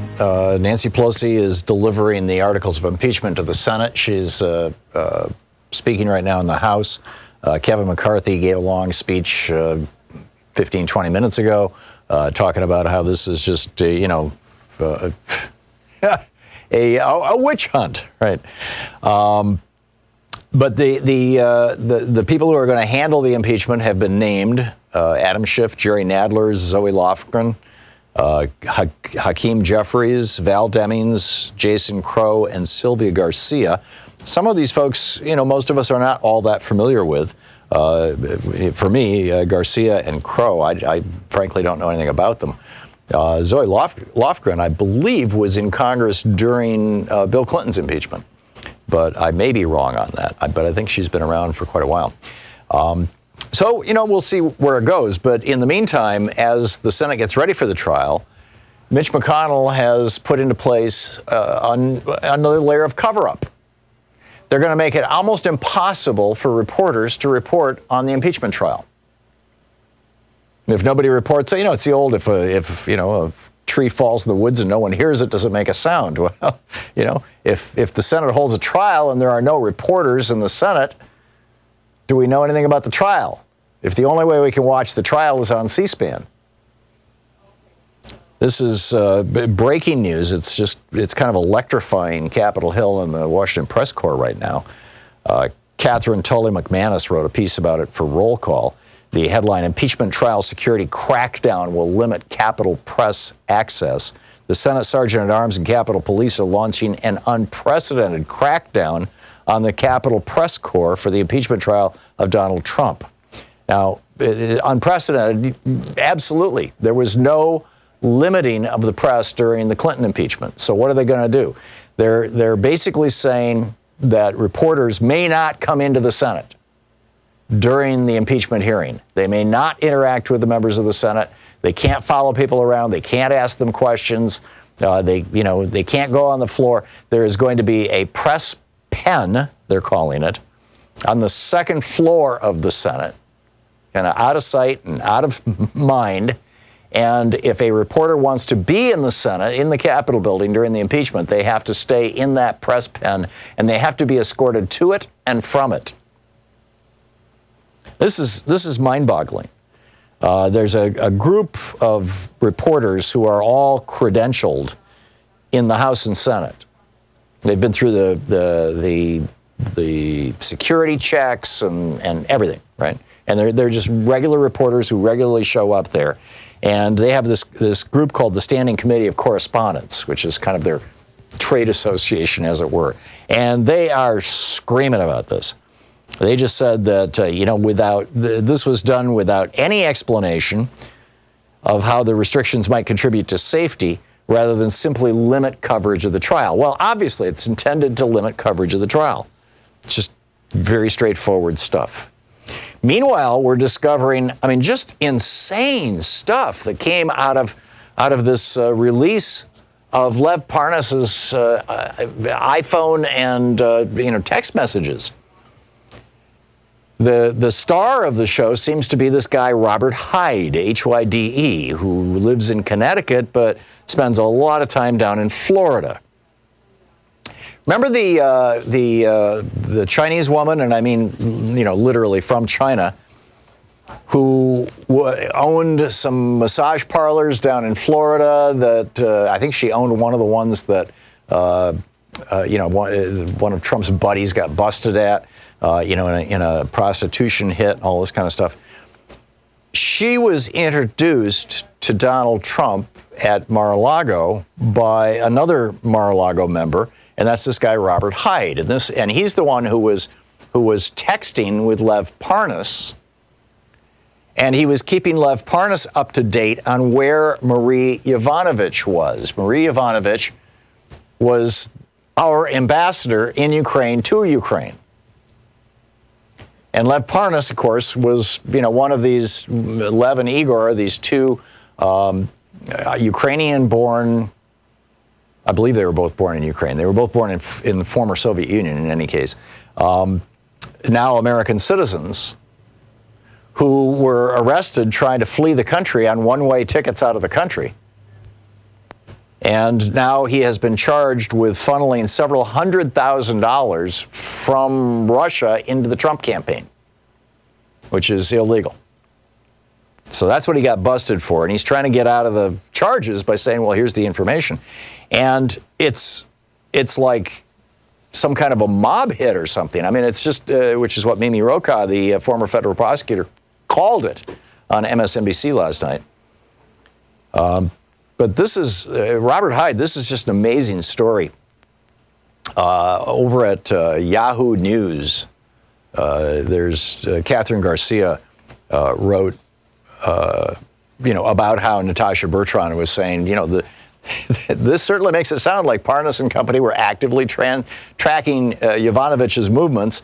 And then Mimi Rocha says, as a former mafia prosecutor, this sure sounds like a mob hit was being planned on a public servant in a foreign country by associates of Donald Trump. It was Donald Trump who told the president of Ukraine that Maria Yovanovitch was going to go through some things. Right. So here's, Robert Hyde is texting with Lev Parnas, exactly where she is, and she's in the building or she's not in the building, and one of the texts said that security forces are, quote, willing to help get rid of Yovanovitch, quote, if we/you would like a price. In other words, all we have to do, we got some people who are willing to kill her or kidnap her or harm her in some way. If you want me to ask them how much they would charge for that. Now that's what, this is just crazy stuff. Robert Hyde, by the way, this is a story over at Mother Jones by Matt Cohen. The headline, New Figure in Ukraine Scandal was taken into police custody at Trump Resort last year. This is Robert F. Hyde. He's running for Congress in Connecticut as a Trump candidate. He's 40 years old. He has donated tens of thousands of dollars to Trump. He's tried to set himself up as a lobbyist in Washington, D.C., or at least down at Trump's properties.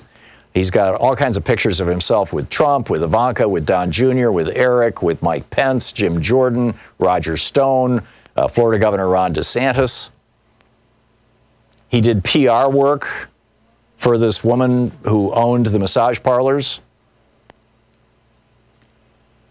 He's and there's this 2019 police report that Mother Jones got.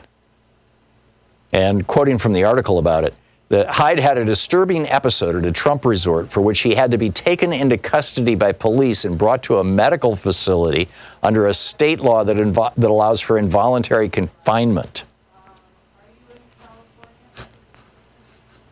In one of Hyde's text messages to Parnas, this is from Hyde. This is a very dark tone from these things. One said, "It's confirmed we have a person inside." He's talking about Yovanovitch. And then another text message says, "Guess you can do anything in the Ukraine with money." Right. So what happened was this was a police report that was filed on May 16th of last year. It said about 7 months ago. And he told a police officer, this is from the police report, quote, he reported to the police officer, quote, "He was in fear for his life, was set up, and a hitman was out to get him." Mr. Hyde spoke about emails he sent that may have placed his life in jeopardy. Now, this all happened right after he was corresponding with Lev Parnas about putting a hit on or something on Ambassador Yovanovitch. He told the police that he sent an email, and because of that, a hitman was coming to get him. Mr. Hyde spoke, again, from the police report, Mr. Hyde spoke about emails he had sent that may have placed his life in jeopardy. Mr. Hyde explained several times that he was paranoid that someone was out to get him. Mr. Hyde continued to act paranoid, telling us not to stop next to certain vehicles. He explained that he was scared due to several painting workers and landscape workers trying to do harm to him because they weren't working. Mr. Hyde further explained his computer was being hacked by the Secret Service and went on to further explain that the Secret Service was arriving on the premises and watching him. After a couple of weeks after this was May 16th, a couple of weeks later, he posted to his own Instagram account that he had been Baker Acted. Now, the Baker Act is a law in Florida that allows the police to stick you in jail or in a mental hospital, typically actually a mental hospital, without your consent if they determine that you represent a threat to yourself or to others because of mental illness. Hyde is a former Marine. He wrote in this Instagram post that he had been placed into a facility where mental, emotional, and physical self were pushed. "I am not a traitor or a colluder or a conspiracy theorist. F you and your intelligence agencies or whatever or whoever was or is effing with me," he wrote on Instagram, EFFING. And then he tweeted, "The media is against me because they're either complicit or have a hand in it." Last month, by the way, he got some bad press for posting a crude and sexist tweet about Kamala Harris. But this guy who has, raised a lot of money for Donald Trump, got a lot of pictures with him and Trump and the entire Trump family. I mean, this is just like bizarre stuff. And I see no evidence that the Attorney General has said, we need to look into this. Or for that matter, Mike Pompeo, the head of the State Department, he was Marie Yovanovitch's boss, or was until she left office. And he's not out there saying, no, we want to protect our ambassadors. I mean, this thing stinks. This is like, we made jokes a couple of years ago when Trump was elected about his involvement with the mafia in New York, building his building and stuff. But this is like, this guy is behaving like a mob boss, or at least the people under him are. This is the Thom Hartmann Program. Back with more of the news of the day and your calls in just a moment.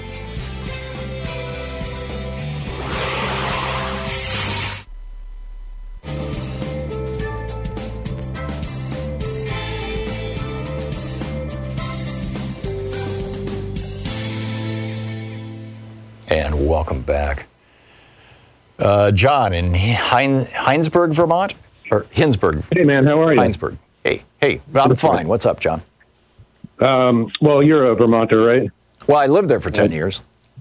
Yeah, so you're probably one of the only few people who would know the name Matthew Lyon. Oh, yeah, he was the guy that John Adams had arrested and put in jail in Vergennes, Vermont, in an unheated jail cell through the winter of 1799, and he was reelected to Congress in the election of 1800. Correct, by a 2-to-1 margin from jail. Yes, exactly. His story arc is repeating so closely to the current political climate. I mean, the alien sedition laws authorized putting immigrants in cages. It gave the president the right to bar immigrants and incarcerate the press. We were in a position of calling our political opponents traitors. Lyon was marched 40 miles in shackles from Fairhaven to Vergennes. And his speeches, if you go read what put him in jail, he accused the president of having selfish avarice requiring ridiculous pomp and foolish adulation. Right. As I recall, the paragraph that really got John Adams, he said, Adams is old, toothless, querulous, and balding. Yes, and it was personal. The alien sedition laws were signed, or there were several acts of it, but one of them was signed on Lyon's birthday. Lyon was the first imprisoned under it, and Matthew Lyon's first speech to Congress was to refuse to kneel down in front of John Adams, who used to require people kneel, and then he would say, rise and address his excellency.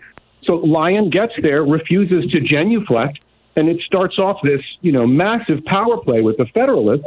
And like you said, he becomes a martyr from jail. He goes viral. All of his printing stuff's getting picked up by the Aurora, Ben Franklin's paper. Right, which John Adams then put out of business, by the way. Because the Aurora was published by Benjamin Franklin Bach, Ben Franklin's grandson, and John Adams had him put in jail under the Alien Sedition Act.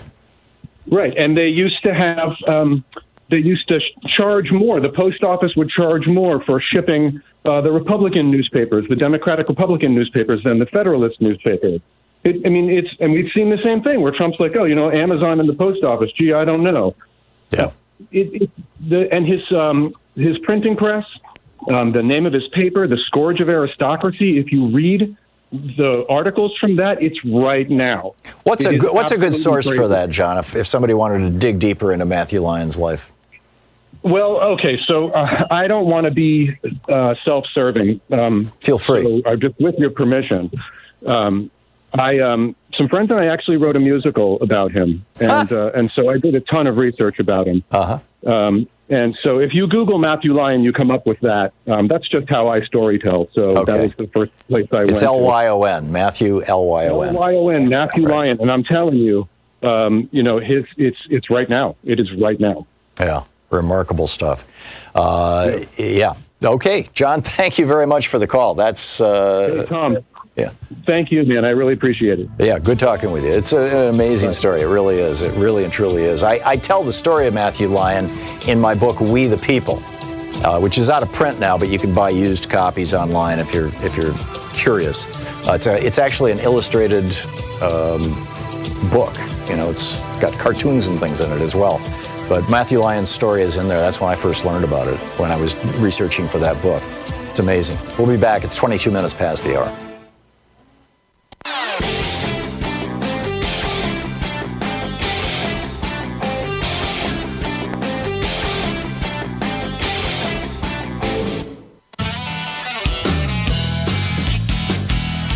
Welcome back. Thom Hartmann here with you, and Keith in Santa Cruz, California. Hey, Keith, what's up? Hi. Well, the vice president specifically does not have a tie-breaking vote in the impeachment question. No, but the Chief Justice does. The Chief Justice decides all the tiebreakers, and the conviction vote is a two-thirds majority. There cannot be a tie. Correct. Well, yeah, it wouldn't be a tie, but it could be short one vote, and he could push it over in either direction. John Roberts could. He doesn't have... Yeah, John Roberts could, but... I'm not sure whether there's a quorum required if they have to have 67 or 66 would be enough if there were only 97 senators voting. Yeah. That's a good question, too. All of those things would be defined in the rules that the Senate presents, but which have to be voted on. But Mitch McConnell has yet to even hold a public meeting on this, although apparently the Republicans have already written the rules. So, we'll see where that goes. Apparently, Chief Justice could decline to cast a tie-breaking vote in a motion that is tied. Yeah. Well, we'll find out. We'll find out when the rules come out. Keith, thanks a lot for the call.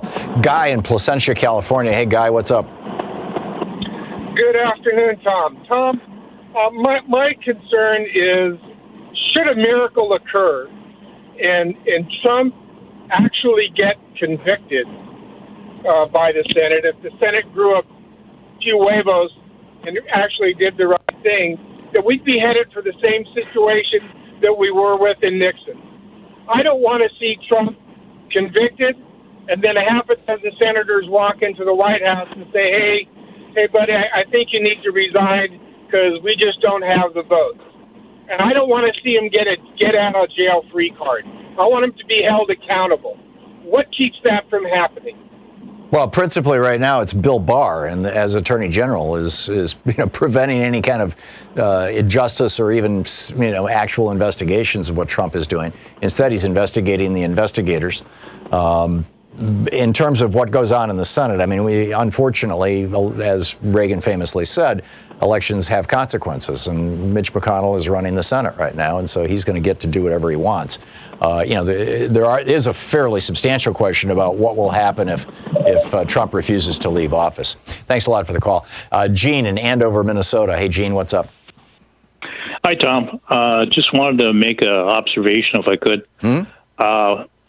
The Democratic Party, I think, has to come to terms with the baseline of the American electorate, which specifically is 63 million people thought it was a good idea to elect Donald Trump as president, which to me is a mind-boggling thing to overcome.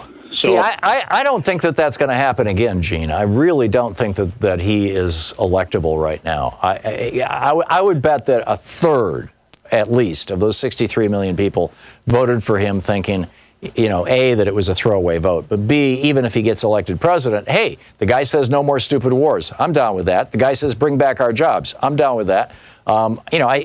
Trump was basically appropriating Democratic Party talking points. This is how Sherrod Brown and Bernie Sanders have been talking for years. And now we know that Trump, by and large, was lying through his teeth. Right. He's going to lose the support of those people who voted for him. I know some of these people. And they're furious. Yeah, I'm just saying that instead of getting in the weeds on a lot of this progressive stuff, that's going to be hard to make an impression on the general electorate. Well, no, I think not, Gene. They should talk about incremental stuff, No, I don't think so. I think people are ready for big change. That's why they voted for Donald Trump. He promised big change. And frankly, so had Barack Obama and delivered to some extent with the Affordable Care Act. We'll be back. You're listening to the Thom Hartmann Program. Call 202-808-9925. When you hear calls for incrementalism, remember, Donald Trump was making proposals that Bernie and Sherrod Brown have been making for years.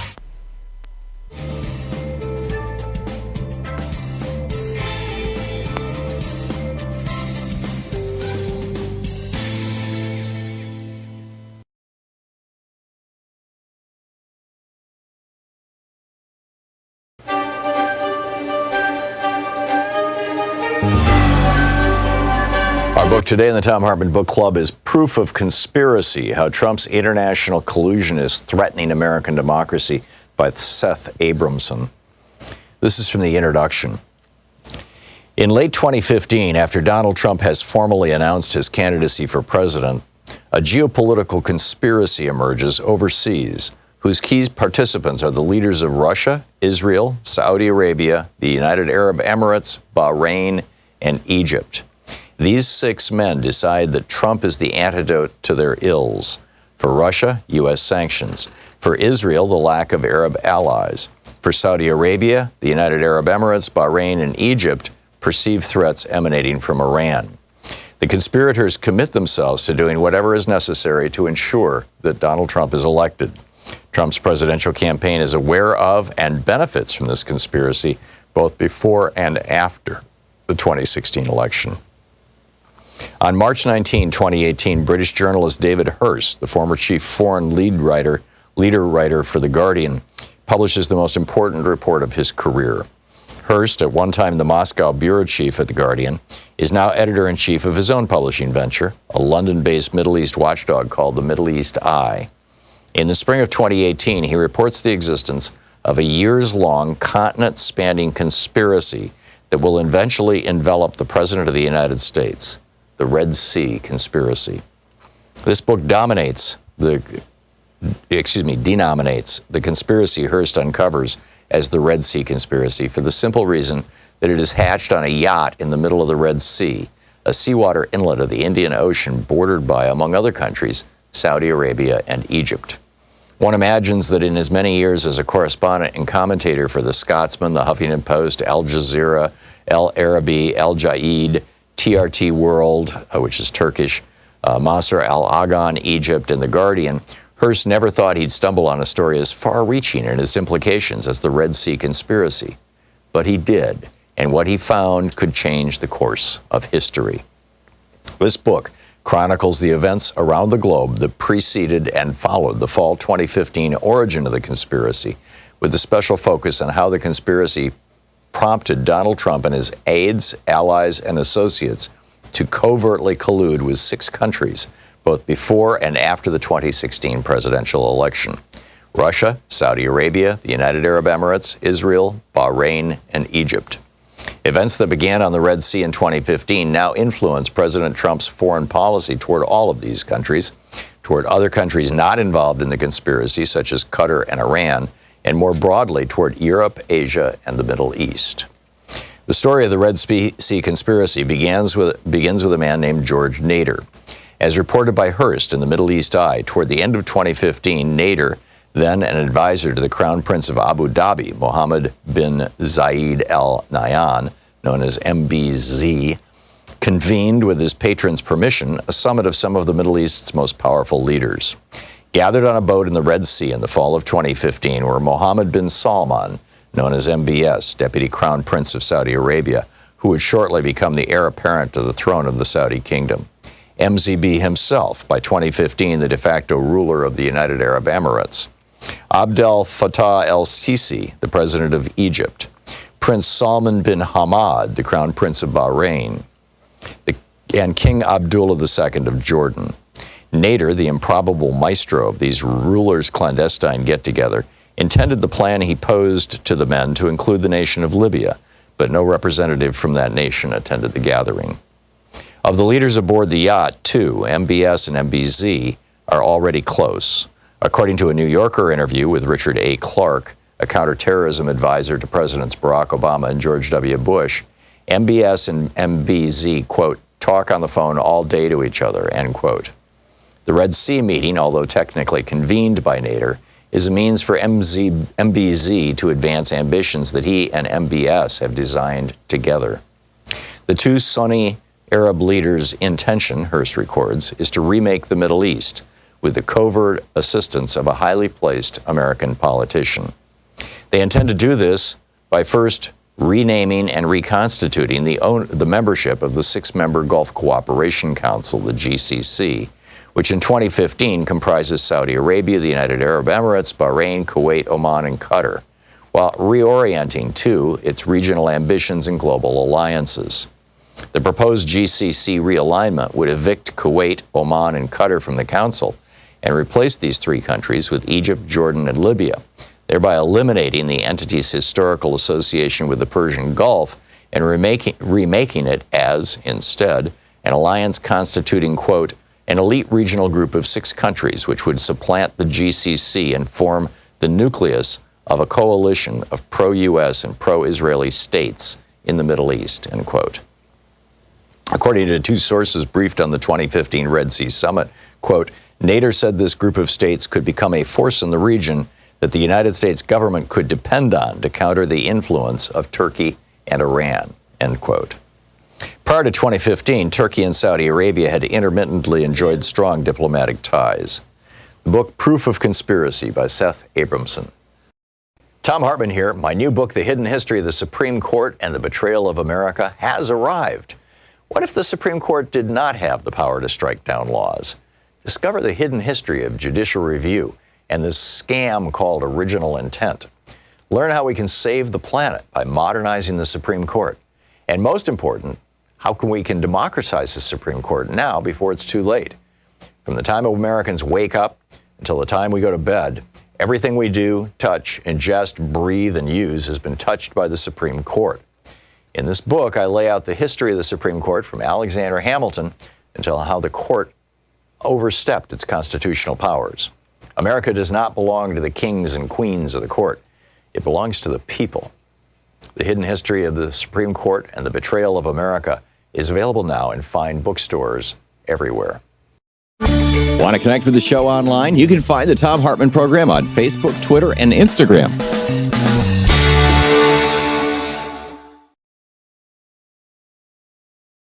Supreme Court and the Betrayal of America.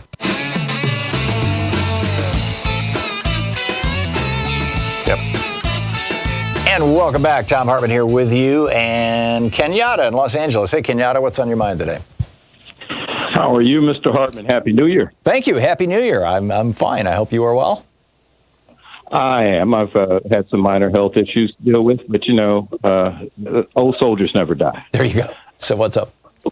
Listen, I wanted to ask you a question about Donald Trump because you may recall a couple of months ago or so, there was this unscheduled trip to Walter Reed Hospital. Mm-hmm.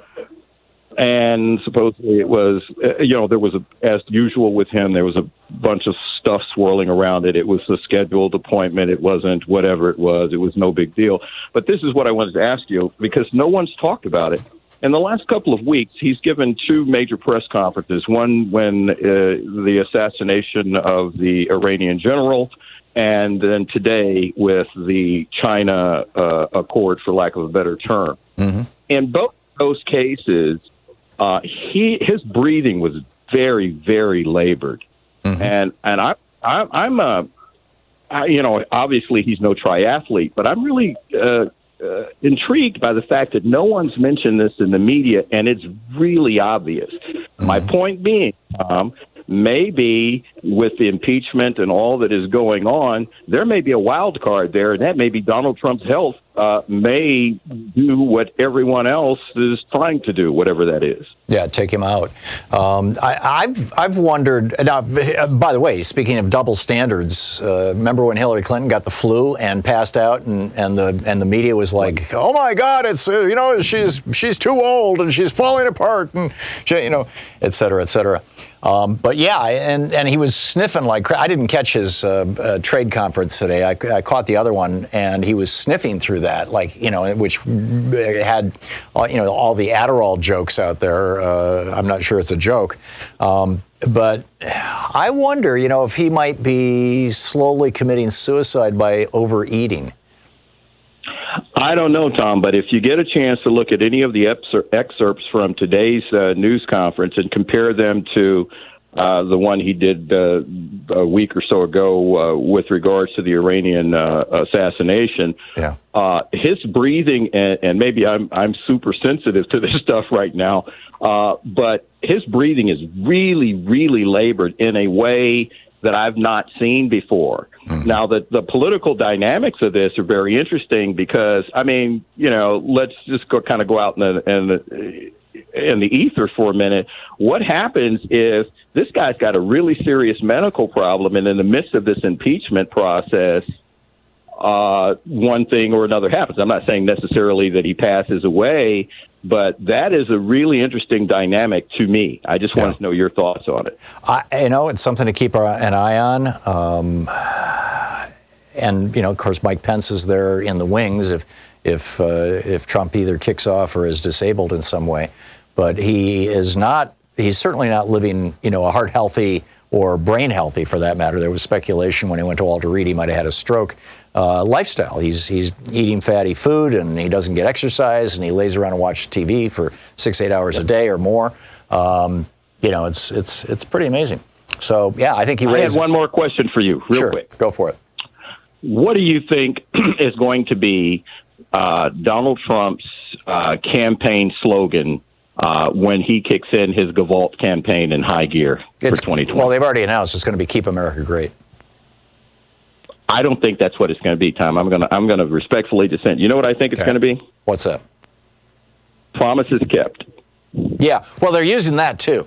I think you're absolutely right. Yeah, that's the big sign that's at all his rallies now. So, yeah, I think you're absolutely right. And of course, he has put children in cages. I mean, he has doubled down on white supremacy and racism, and which is what he was essentially promising, and what Don Jr. was promising when he went down to Philadelphia, Mississippi, to the Nebosha county fair, and gave the speech saying, "Hey, this is where Reagan gave his first speech." All that stuff. I mean, so there you go. Kenyatta, thanks a lot for the call. You spot on. Chris in Littleton, Colorado. Hey, Chris, what's up? Yeah, hello, Tom. I think the corruption in this current government with Trump and his aiders and abettors is the worst I've seen in my lifetime. Agreed. And I'm very old, but it's not the core problem. I think the core problem is the fact that rich people, multi-billionaires, and trillion-dollar corporations are simply buying their guy into office so that guy gets into office, can give them billion-dollar tax breaks and favorable legislation for corporations.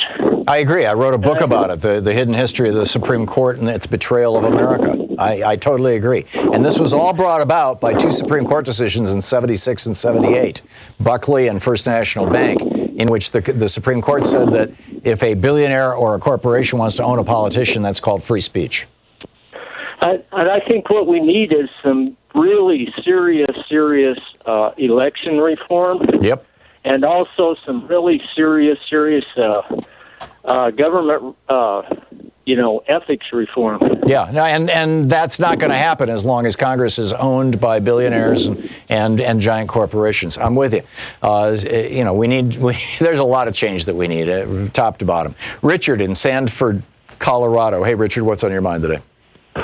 Well, I was calling just to complain about the debate last night. I thought it was terrible. I thought that the CNN Wolf Blitzer especially irritated me with his question about, to Bernie as like, well, you agree with the Ayatollah, and then another framing of a question later on was like, you plan to double the federal budget. How do you propose to keep us from going bankrupt? Right. I wanted to point out that CNN and all of the mainstream media have a conflict of interest when it comes to this primary, because there are two candidates that are saying tax the hell out of corporations, and those candidates are smeared again and again and again by corporate media. Yep. Of course, corporate charters require that they that they have a fiduciary responsibility to make as much profit as they can for their stockholders. So, and also, Citizens United just means money is pouring into the coffers of mainstream media because they're allowing cash to be free speech. Yep. And so they have a conflict of interest in reporting on all of on this primary and in general on money and politics. I absolutely agree. That's why a few weeks ago I spoke out. Actually, I've said this many times, that the debates, we should go back to the League of Women Voters or some other non-political but politically cognizant, politically savvy. Thank you. That's the word I was looking for, Richard.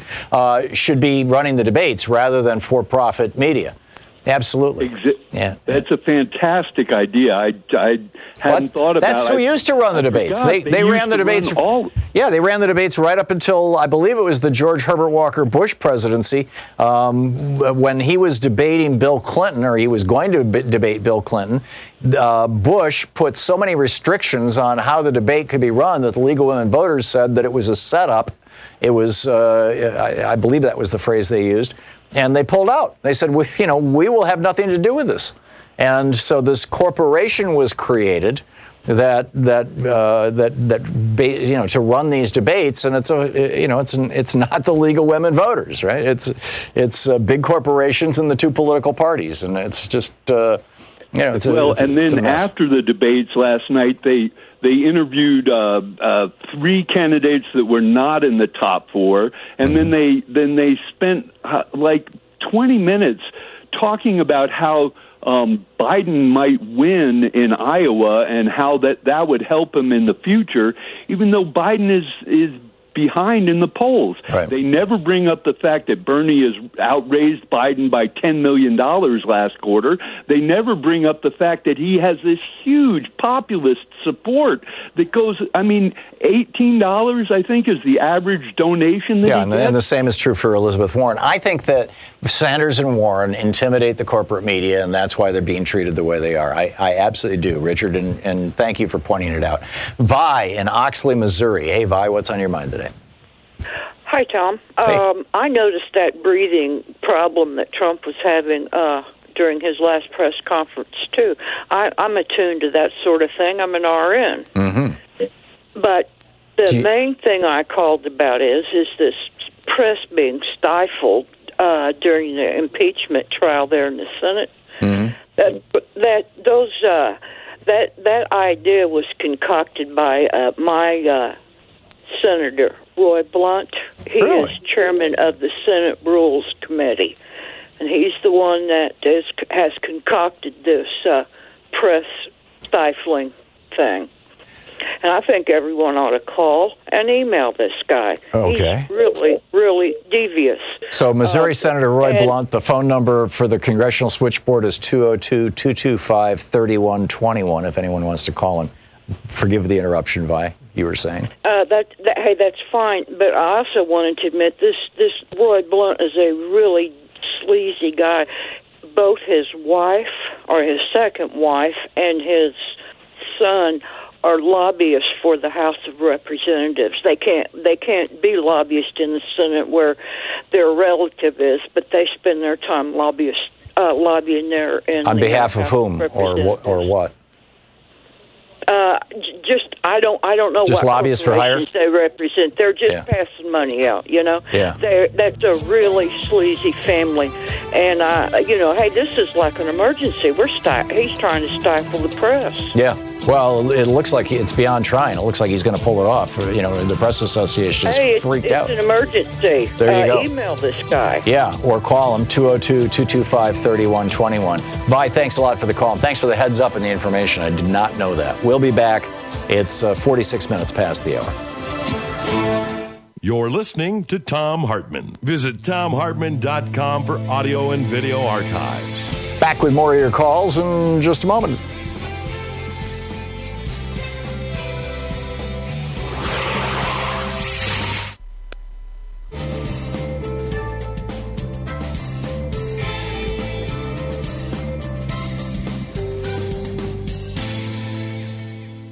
And welcome back. Joe in Cupertino, California. Hey, Joe, what's on your mind today? Well, I was enjoying the debates, but I do agree with the last caller. I don't think CNN did a very good job with the coverage here. But my comment today is about something I read. It was the DCCC has an dues of $250,000 a year in order to be a member, and I guess AOC said she didn't want to pay it. I didn't realize that you had to pay dues in order to be, supported by the Democratic Central Committee. Is that it? Is it the Democratic? No. This is the Democratic Congressional Campaign Committee, and I don't know exactly how much the dues are. I'll take your word for it. That's a $250,000. That makes sense. And what that committee does with that money is they recycle it into the campaigns of the members of Congress that they like or that they think are in danger or they think are in trouble. And the problem historically for progressives has been that the leadership of the DCCC has been, shall we say, not progressive. And so the kind of candidates that they've been supporting have been people that, not everybody agrees with. And So it's become contentious. I don't know exactly what AOC is doing relative to it. I'm not familiar with the story that you're mentioning, but that's what I do know about the DCCC. It used to be, I think Steve Israel used to run it. I'm not sure who runs it now. Okay, so my understanding is that she was approached and told them that unless they were able to provide progressive candidates the same opportunities as the incumbents, that she didn't think that it was fair to contribute her money. She was raising her own. Right. So I think. Oh, that's the other thing. They will insert money into a race where an incumbent is being challenged, and I didn't think that they put money into primaries, but perhaps they do. Well, they had quite a hand in the last 30 years of keeping the Democrats in office that are not responsive to the constituents that they serve. And like I say, we had our congressman here in the 17th challenge Honda, who was a sitting Democrat for years. I just think we're on to something here with challenging the congressional committees to listen more to the people that they're representing as opposed to the corporates that run Democrats. Yeah. Nationally. Yeah, I'm with you. It's very inside baseball, but I'm with you, Joe. Joe, thanks for the call. Gregory in Islington, South Carolina. Hey, Gregory, what's up? Hi, Tom. I just wanted to piggyback on what the speculation we're having on Trump's health. And I really wanted to say that if we look forward to 2020, we're going to find out really quickly how close we are regarding his health, meaning we're going to see either he's going to be able to stay the course as far as getting up there and campaigning for himself or rolling out surrogates because he's not going to be able to keep up a decent pace to become or to go for re-election. It seems to come and go, Gregory. I mean, he'll do one of his campaign trips, his rallies, and he'll talk for an hour and a half, and he seems fine, and he's not breathing hard or anything. And then he's reading the prompter, and he's having a hard time breathing. I don't know what's going on. Well, I think that's with doctors' help. What do you mean? Meaning, this Adderall or you think he's taking drugs to get through the rallies? Him up. Yeah, and we've seen that with Jack Kennedy did that. Jack Kennedy was in so much pain because his back was broken when his PT boat was shot out of the water that he was on painkillers through a lot of his campaigns and stimulants. He was taking methamphetamine. Gregory, I don't know what's going on with Trump, but I do think that we are entitled to know. We certainly should know. Gregory, thanks a lot for the call, and whether it affects his mental health as well, and what his risk of stroke is as well as heart attack.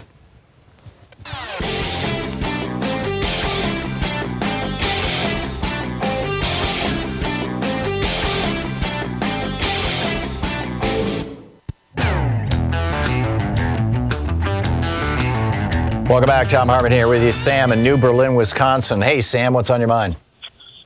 Hey, yeah, I like to kind of sort of reiterate a little bit of that Trump's health thing that's been going on for a few callers now. That one caller really got it started. I'm just kind of curious as to why the media doesn't talk more about. Isn't he the oldest guy ever elected president? I think so. Although when Reagan was reelected, he might have been older than Trump is now, but I'm not sure. I'd have to go back and look. Oh, yeah, 70 years old. I mean, that's pretty close. I don't understand why the media don't talk more about his age than anything. Right, and his obesity. Particularly at that age, that's a risk factor for all kinds of things. And wasn't there a couple meetings where he was in and he only remembered what the last person in the room said? I mean, yeah, but that might have been a lifelong condition. we don't know. Although I'll tell you, you can find on YouTube videos of Trump talking in the 80s and Trump talking now, and it is startling the difference. He had his brain working well in the 80s. Sam, thanks for the call. I agree with you. There should be more coverage of this. They're more than happy to talk about how old Bernie is, but Donald Trump, no, not so much. Mary in Evanston, Illinois. Hey, Mary, what's on your mind today? I and many others are very concerned that when Trump said he could shoot someone on Fifth Avenue, and his lawyers also backed him up, and with all the strange deaths we've had, including Epstein, that he is certainly having people targeted. Well, I can guarantee you're not alone in thinking that there's something suspicious about Jeffrey Epstein's death and that it worked tremendously to the benefit of Donald Trump and a number of other wealthy, powerful men. I would have been more dismissive of your concern, Mary, or less concerned about your concern. And before I read these text messages between Lev Parnas and this guy who's running for Congress, what's his name now? Mr. Hyde, Robert Hyde. There we go. Where he refers to I'm not sure, Miss or whatever it is, Marie Yovanovitch, as, quote, that bitch, and I should have said B word, I'm sorry, that B word, end quote, but that's, in his text messages, and he's talking about how we can help, we have people willing to help if you want a price, and then he goes nuts a couple weeks later thinking that a hitman is out to get him. All of this says to me that there's something really, really crazy going on here, and Donald Trump is in the middle of it. And well, it's not. I mean, he obviously thinks that he can do anything, yes, and nothing will happen, and has his entire life. And by the way, that's been the story of his life. Yes, but now he's into something that you can only call murder. I'm sorry for using that word. No, that's quite all right, and time will tell. But this is not a good thing. Mary, thank you for the call. I'm sorry, Mary. I was already into pushing the button there. David in Columbus, Ohio. Hey, David, what's up? Hold on. Let me get the speaker. I'll help you out and put you on hold. Andy in Chicago. Hey, Andy, what's on your mind? Hi. The elephant in the room that nobody seems to be talking about is that the Russian meddling in our election in 2016 was small compared to the coordinated effort with Crosscheck to scrub the voter rolls of Democratic voters nationwide. Right, I agree. And Mark Pocan in the last hour pointed out that 200,000 fewer people in Wisconsin voted last year, or the year before last, 2018, over 2016, or maybe it was the other way around. And no, it was 2016 relative to 2014. And I'm like, I wonder how much of that was voter suppression. And back to you, Andy. Yeah, I think they're heavy. Greg Palast on his website has all kinds of articles posted about the various ways and means they use to scrub the polls of Democratic voters. And my view is that if Trump is allowed to remain in office until we get a chance to vote in November, it won't be possible to vote him out, because in the swing states, they're removing hundreds of thousands of voters per state in the swing states that are critical. Yeah, they're taking. It should be number one on everybody's list, talking about voter problems. I agree, and just the Russians. It's the cross-check and all the other dirty. Yeah, no, it's the Republicans. I agree with you, and that's why I wrote this book, The Hidden History of the War on Voting, which comes out in a couple of weeks, and it lays out all this stuff. In fact, Greg Palast has got a quote on the front cover of the book. We worked together, or he provided me with a lot of information that went into the book. So yeah, that's fantastic. Yeah, that's fantastic. I'm with you, Andy, and I'm hoping that this book can be a tool that particularly Democrats can use to get ahead of some of this stuff. Because I'm of the opinion, strongly of the opinion, that voter suppression largely is responsible for the last two Republican presidencies. We'll be back.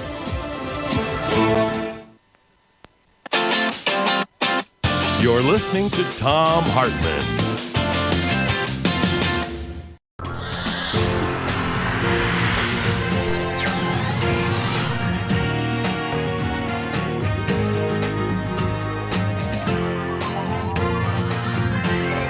We say fight back!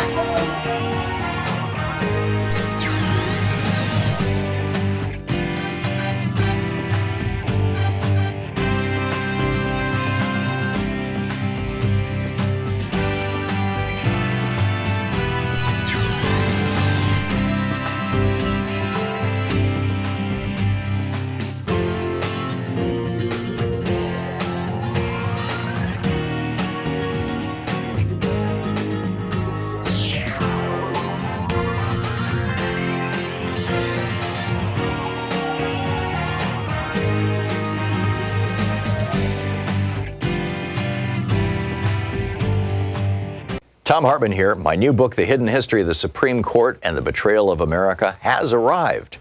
What if the Supreme Court did not have the power to strike down laws? Discover the hidden history of judicial review and this scam called original intent. Learn how we can save the planet by modernizing the Supreme Court. And most important, how we can democratize the Supreme Court now before it's too late. From the time Americans wake up until the time we go to bed, everything we do, touch, ingest, breathe, and use has been touched by the Supreme Court. In this book, I lay out the history of the Supreme Court from Alexander Hamilton until how the court overstepped its constitutional powers. America does not belong to the kings and queens of the court. It belongs to the people. The Hidden History of the Supreme Court and the Betrayal of America is available now in fine bookstores everywhere.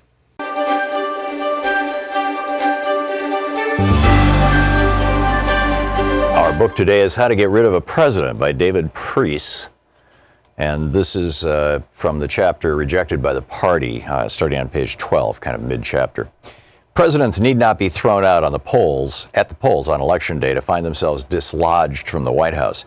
History shows us that a chief executive's own political allies can remove that incumbent when they perceive him as unpopular or unfit. Refusing to nominate a president for a second term, or better yet, getting the incumbent to realize that he should walk away before it becomes an embarrassing vote at the convention, does bring the party significant pain. But many politicians have calculated that discarding their own party's toxic president by internal action is better than waiting for the voters to do it.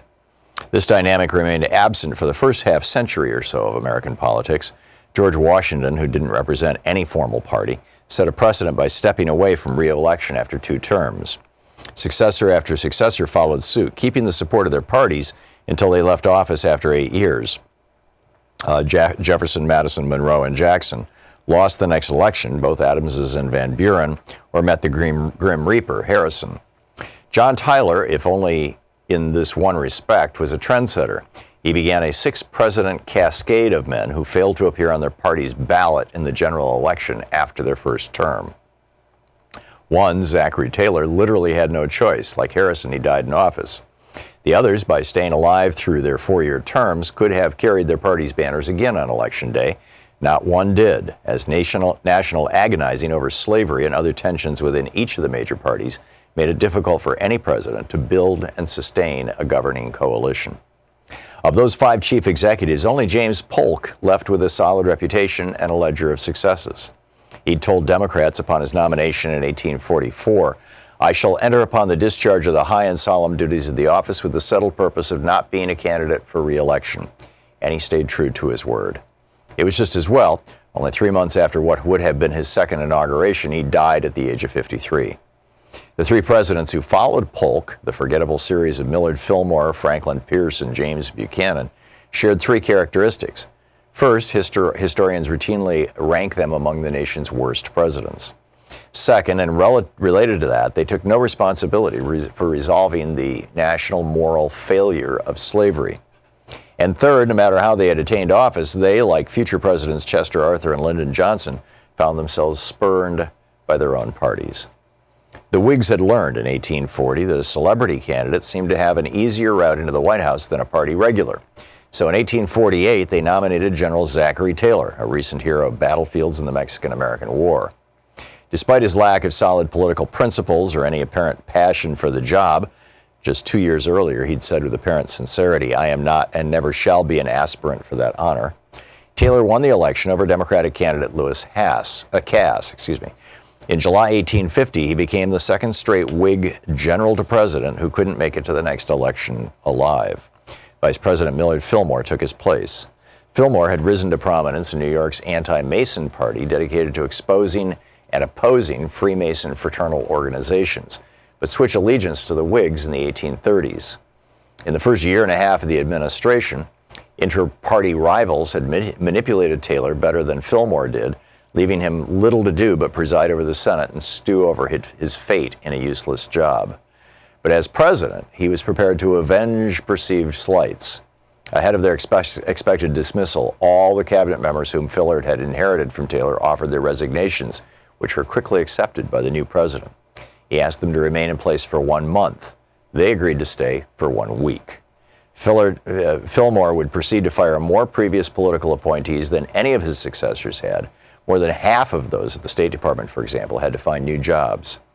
The biggest development during Fillmore's presidency was the Compromise of 1850. This set of bills admitted California to the Union as a free state, allowed the organization of the Utah and New Mexico territories without reference to slavery, resolved both the Texas state boundary and the Lone Star State's remaining debt, abolished the slave trade in the District of Columbia, and reaffirmed the fugitive slave law that required the returning of slaves escaped across state lines.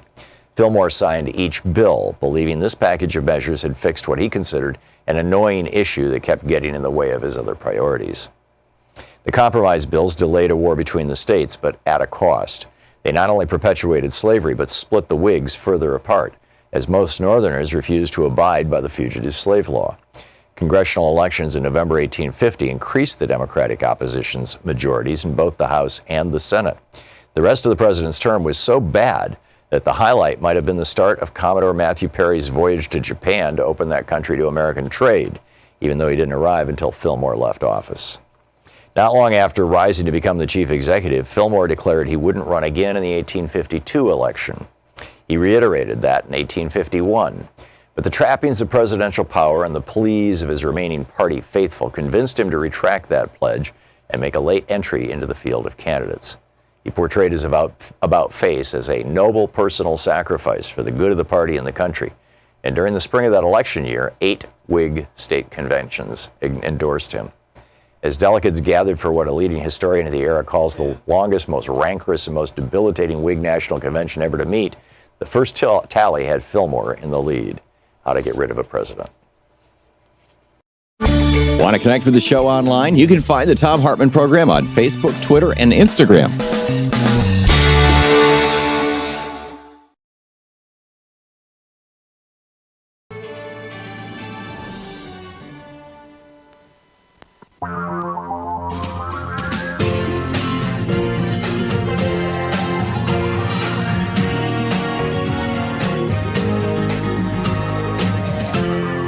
This is the Thom Hartmann Program. On the line with us is Dr. Nathan Donley. He is the senior scientist at the Center for Biological Diversity. Biologicaldiversity.org is the website.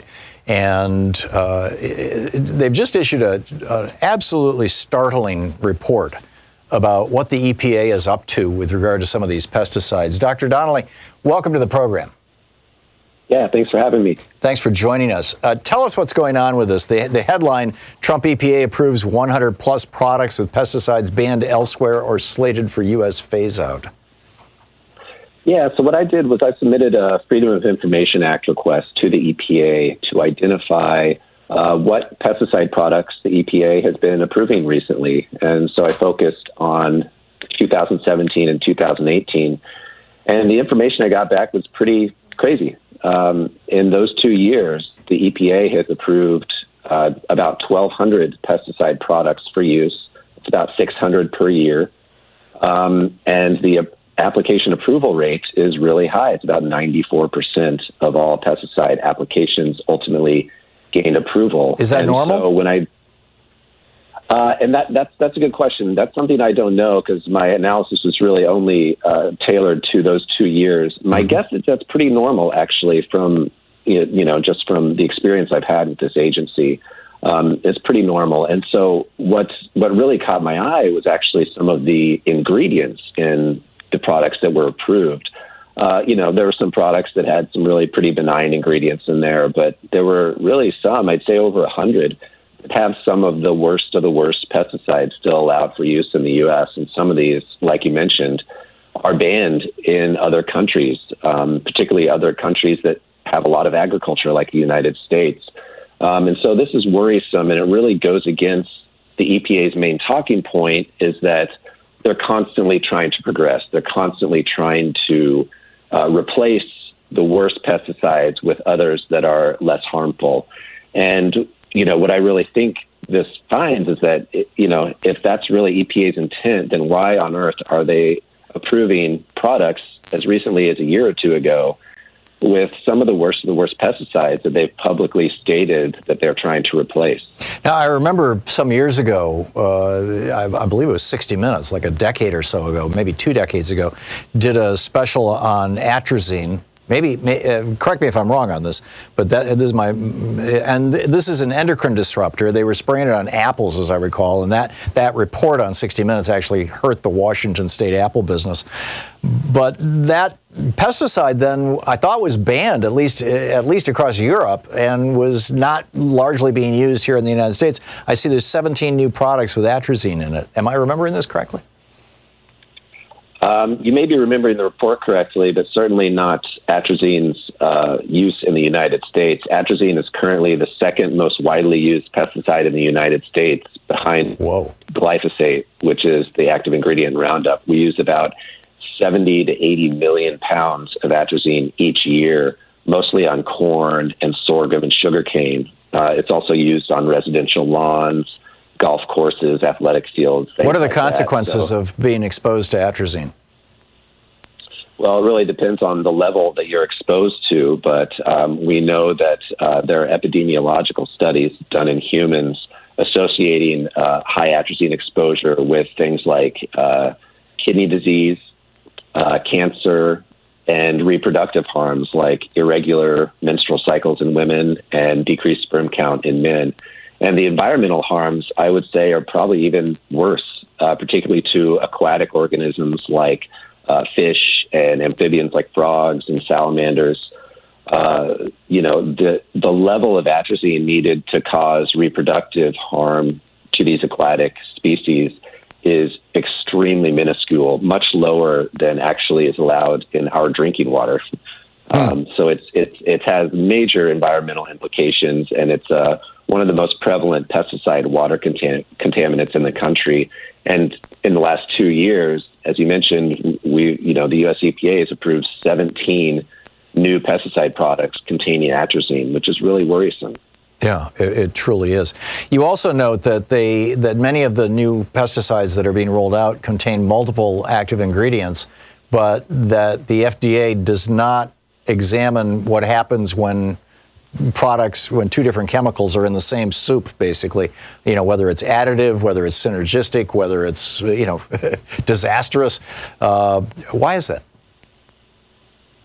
Well, the EPA, which is the agency in charge of this, it's really from a practicality standpoint. The sheer number of mixtures that you can encounter in the environment is really astronomical, particularly with regards to the permissive labels on a lot of these pesticide products. You can mix them, match them, do whatever with them before you spray them in the field. And when you have a large amount of chemical inputs in, a relatively small amount of land, like happens often in the Midwest and across lots of agricultural regions, you just have all this stuff running off into the lakes and streams, drifting into the air. And so, to really get a grasp on this is going to require so much more study than we're even capable of doing. So I think, it's more of a practicality standpoint for them, not really based on a robust scientific review. Or practicality or budgets. I mean, it's because obviously they could do that research if they had enough, if they had enough scientists and enough of a budget. I thought that in 1998, 22 years ago, the EPA started this new program called Reduced Risk. And the goal of it was to basically reduce the risk of these chemicals in our environment. What happened with that? Yeah, so that was that sort of came to be right around the time the Food Quality Protection Act was signed into law in 1996. This increased some safeguards to humans from pesticides, and so the idea was to identify really some of the worst classes of pesticides, and then incentivize pesticide companies to come up with replacements to those really, really harmful chemicals. And so the idea was that over time, we would sort of eventually be replacing the worst of the worst pesticides with some that have a better safety profile.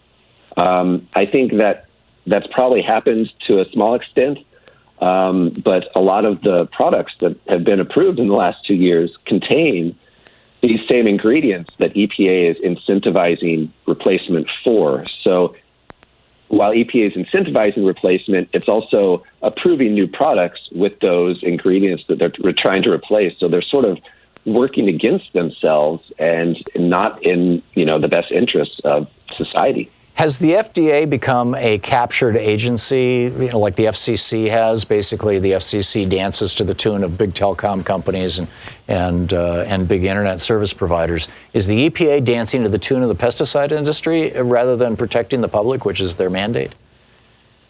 Yeah, so the EPA is a really large agency, and it has a lot of different sub-agencies in it. Some are worse than the others.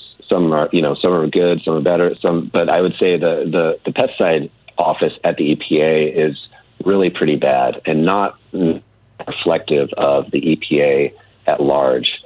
And a lot of that really comes down to access and the influence of the agrochemical industry. So in the 1980s, U.S. law made it so that pesticide companies have been on the hook for a lot of the costs associated with pesticide regulation. And in the early 2000s, with the passage of PREA, which is the Pesticide Registration Improvement Act, pesticide companies are on the hook for about 30 to 40% of the salaries, the operating costs of the pesticide office at the EPA.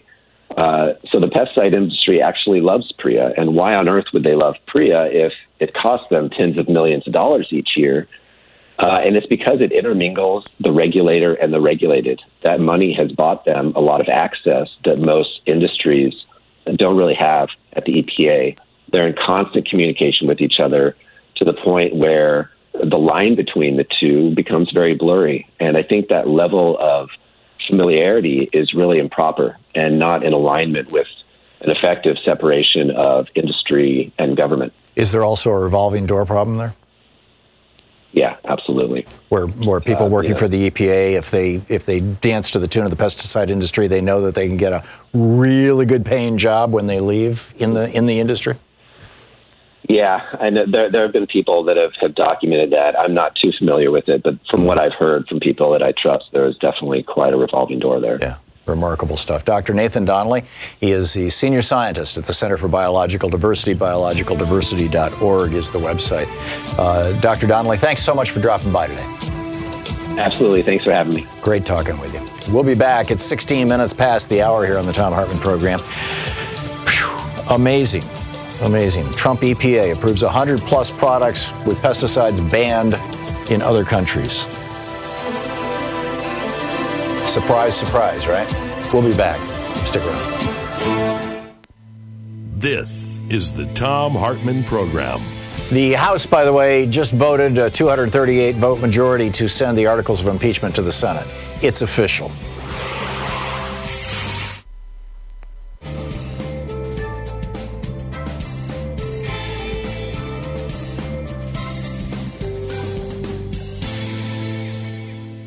Louise. And welcome back. David in Columbus, Ohio. Hey, David, what's on your mind today? Yeah, Tom, I heard you say that Mitch McConnell is handcuffing the press. Yes. And the way around that, it seems to me, most people have a DVR, and if they have to carry it on C-SPAN, couldn't they leak that out to the general public? Because this whole dog and pony show is about letting the voters know, and McConnell is running this like a banana republic. Oh, yeah. Well, yeah, I don't think that there's going to be any shortage of coverage of the individual senators grandstanding on the floor of the Senate. What is going to be missing is the ability of any reporter to walk up to one of them and say, well, you said just a few minutes ago, quack, quack, quack. And my understanding is it's actually woof, woof, woof. Nobody shall be questioned during the impeachment. There will be no pressure on these guys to tell the truth. There will be no accountability. I understand. But the thing is that everything is digitally copied anymore and played back. Isn't there a way to? I mean, we need to see this thing unfold, and none of this BS that's going on. This is like a dictatorship, and people. The whole idea is for people to see this thing unfold, and this is what Mitch McTurtle is trying to put a stop to. I mean, this is unconscionable. Yeah, absolutely. He's definitely up to that. That is absolutely. He's a crook. Yeah, I'm with you. Thanks a lot for the call, David. Spot on. Ron in Buffalo, New York. Hey, Ron, what's on your mind today? Yeah, I'm kind of curious about something. No one has asked either Bernie Sanders or Elizabeth Warren the following. Well, first I'll set up the scenario. As you know, and I just read your book, The Hidden History of the Supreme Court. Republicans and billionaires are now responsible for 70% of the justices in the federal court system. On Trump, I believe, is up close to 200. Okay. What if Bernie Sanders, will say, for example, wins the election, takes enough Democrats to win the House and the Senate, passes this real nice Medicare for All program, and the courts rule it unconstitutional? What is the step? Nobody's asked him that. What do you think would happen? Yeah, well, there's a chapter about that in my book about the Supreme Court, Ron, and that's exactly what Franklin Roosevelt passed. He passed a law banning child labor. The Supreme Court struck it down. He passed a law extending unemployment benefits or creating unemployment benefits. The Supreme Court struck it down. The court in 1937 was, after he got reelected, was about to consider Social Security's constitutionality, and everybody expected the court was going to strike it down. And so what FDR said was, okay, we're going to pack the court. I mean, it's this very, very simple thing that hang on just a second. Nate, your hotline is ringing. I'm talking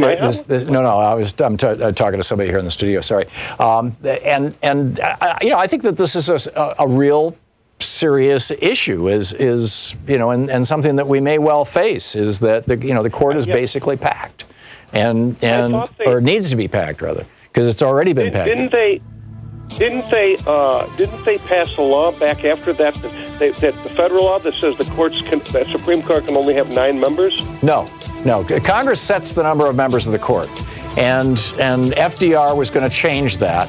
And he stopped because 2 of the justices, Justice Owens and Justice Roberts, started changing their votes and voting with FDR. So halfway through the process, he stopped it. But it may need to be pulled again. It's in the book, Ron. Thanks a lot for the call.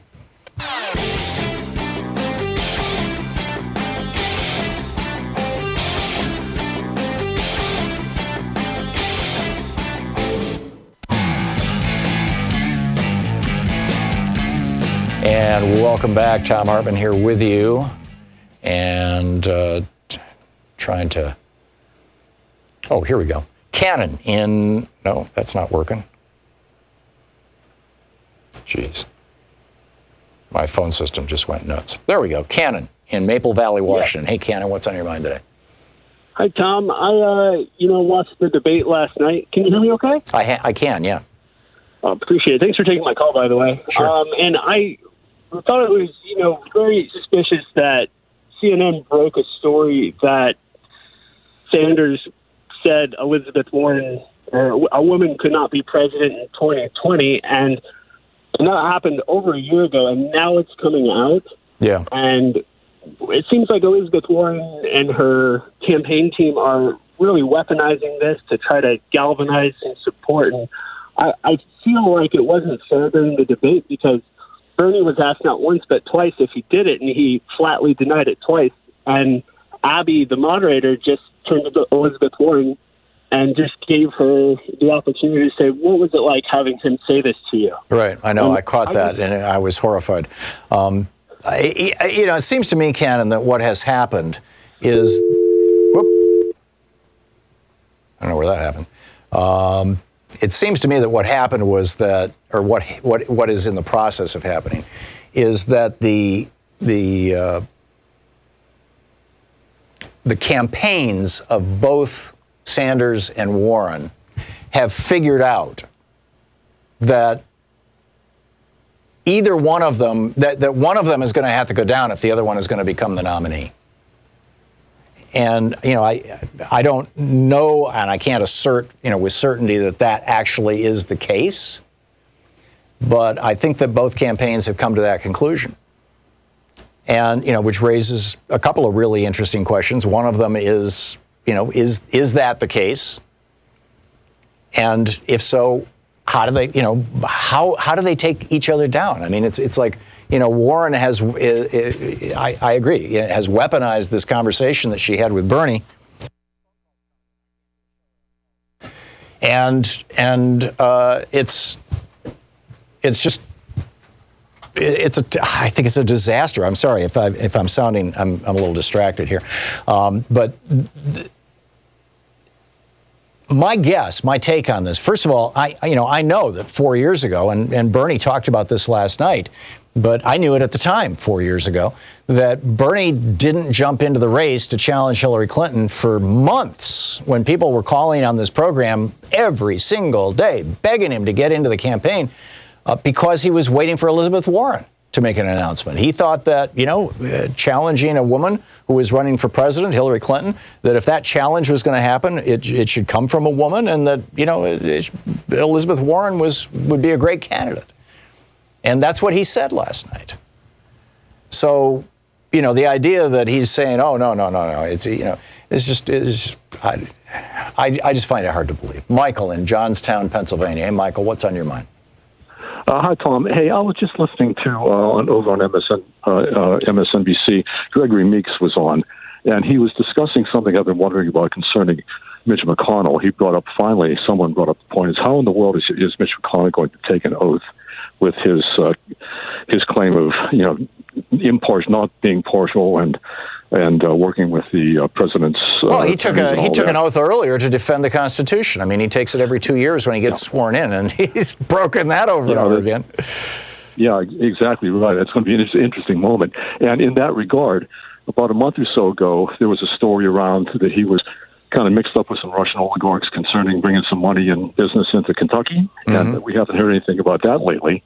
And I just wonder if, I hate to sound conspiratorial, but I just wonder if there's any possibility that because of his resistance and recalcitrance about bringing this thing to the Senate, if that has something to do with it. Well, we know that a Russian or Ukrainian from that region of the world oligarch, is moving $200 million into Kentucky right now, and building a steel factory. And this is a guy who we had sanctions against as a result of the Mueller investigation, and Mitch McConnell led the effort in the United States Senate to remove the sanctions. And as soon as the sanctions get taken down, this billionaire, this overseas billionaire, says, "Oh yeah, and I'll build a factory in your state, and you'll get credit for it." And McConnell is campaigning on that. I'm bringing jobs to Kentucky. Sure. I mean, what has happened since the Nixon impeachment, since the Nixon administration? What has happened to the Republican Party? It wasn't the Nixon impeachment. That's not the significant turning point. The significant turning point was 1979. I mean, Nixon was a crook. I'll give you that. But in 1978. In the First National Bank versus Bellotti decision, the Supreme Court ruled that corporations could give virtually unlimited money to politicians, and that was First Amendment protected. 2 years earlier, in '76, in the Buckley versus Vallejo decision, they ruled that billionaires could either, number one, fund their own campaign. It's because of that '76 decision that Tom Steyer and Michael Bloomberg are in this race right now. It would have been illegal prior to '76. Number one, that they could fund their own campaign, and number two, that they could give unlimited money to other candidates as well, and that was free speech. And the Republican Party put up a for sale sign right after those two decisions, and that brought us Ronald Reagan and the Reagan Revolution, and it's been going ever since. That's when the Republican Party went down. Michael, thank you very much for the call. We'll be right back. You're listening to the Thom Hartmann Program. Call 202-808-9925. We'll be back with more of the news of the day and your calls right after this.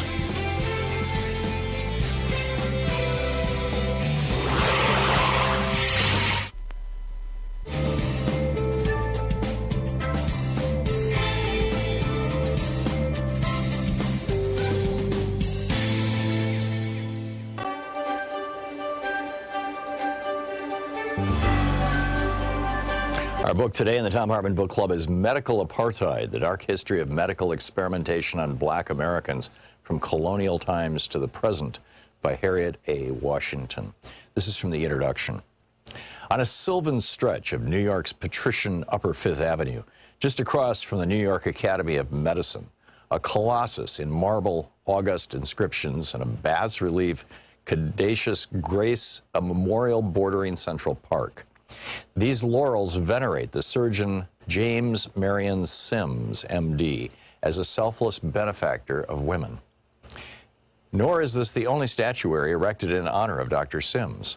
Marble monuments to his skill, benevolence, and humanity guard his native South Carolina State House, its medical school, the Alabama Capitol grounds, and a French hospital. In the mid-19th century, Dr. Sims dedicated his career to the care and cure of women's disorders and opened the nation's first hospital for women in New York City. He attended French royalty. His Grecian visage inspired oil portraits, and in 1875 he was elected president of the American Medical Association. Hospitals still bear his name, including a West African hospital that utilizes the eponymous gynecological instruments that he at first invented for surgeries upon black female slaves in the 1840s. But this benevolent image vies with the detached Marion Sims portrayed in Robert Thom's J. Marion Sims, Gynecological Surgeon, an oil representation of an experimental surgery upon his powerless slave, Betsy. Sims stands aloof, arms folded, one hand holding a metroscope, the forerunner of the speculum, as he regards the kneeling woman in a coolly evaluative medical gaze. His tie and morning coat contrast with her simple servant's dress, head rag, and bare feet. The painting, commissioned and distributed by the Park Davis Pharmaceutical House more than a century after the surgeries, as one of its History and Medicine in Pictures series, takes telling liberties with the historical facts. Thom portrays Betsy as a fully clothed, calm slave woman who kneels complacently on a small table, hand modestly raised to her breast before a trio of white male physicians. Two other slave women peer around a sheet, apparently hung for modesty's sake, in a childlike display of curiosity. This innocuous tableau could hardly differ more from the gruesome reality in which each surgical scene was a violent struggle between the slaves and physicians, and each woman's body was a bloodied battleground. Each naked, unanesthetized slave woman had to be forcibly restrained by the other physicians through her shrieks of agony as Sims determinedly sliced, then sutured her genitalia. The other doctors who could fled when they could bear the horrific screams no longer. It then fell to the women to restrain one another.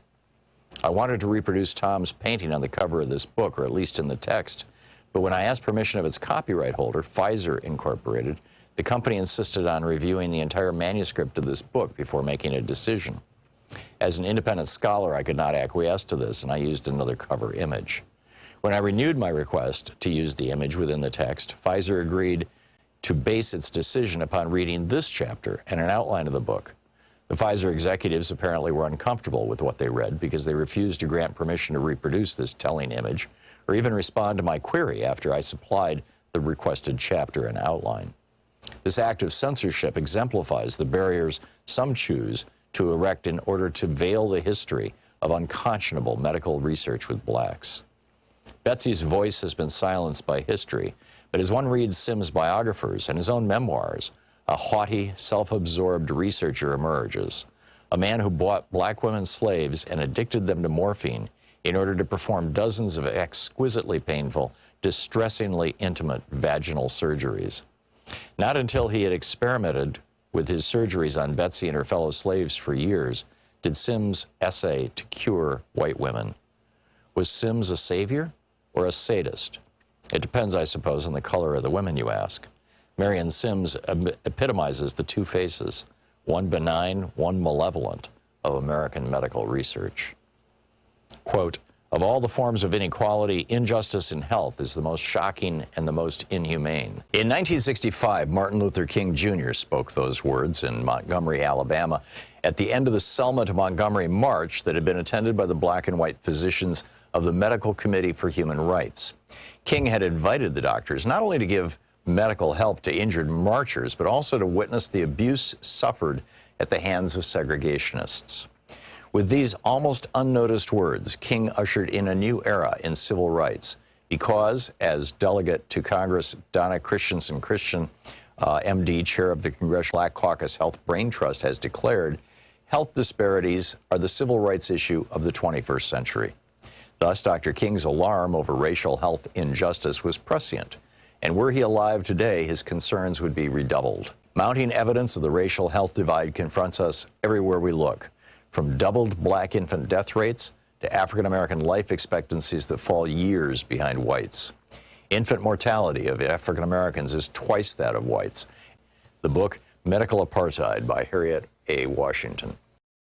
Thom Hartmann here. My new book, The Hidden History of the Supreme Court and the Betrayal of America, has arrived. What if the Supreme Court did not have the power to strike down laws? Discover the hidden history of judicial review and this scam called original intent. Learn how we can save the planet by modernizing the Supreme Court. And most important, how we can democratize the Supreme Court now before it's too late. From the time Americans wake up until the time we go to bed, everything we do, touch, ingest, breathe, and use has been touched by the Supreme Court. In this book, I lay out the history of the Supreme Court from Alexander Hamilton until how the court overstepped its constitutional powers. America does not belong to the kings and queens of the court. It belongs to the people. The Hidden History of the Supreme Court and the Betrayal of America is available now in fine bookstores everywhere. Want to connect with the show online? You can find the Thom Hartmann Program on Facebook, Twitter, and Instagram. The series after the hidden history of guns and the Second Amendment and the hidden history of the Supreme Court and the Betrayal of America.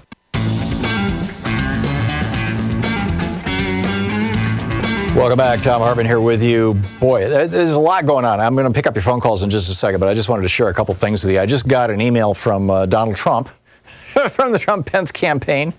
The headline, breaking, Nancy Pelosi announces vote to send articles of impeachment.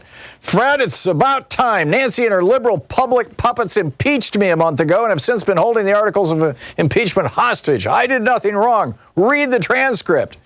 You know, and he goes on to say that this hoax is going to happen. You know, it goes on to the Senate, where the hoax will finally go to trial and show the world who she really is, a lying and manipulative hypocrite who never had any evidence of wrongdoing against me.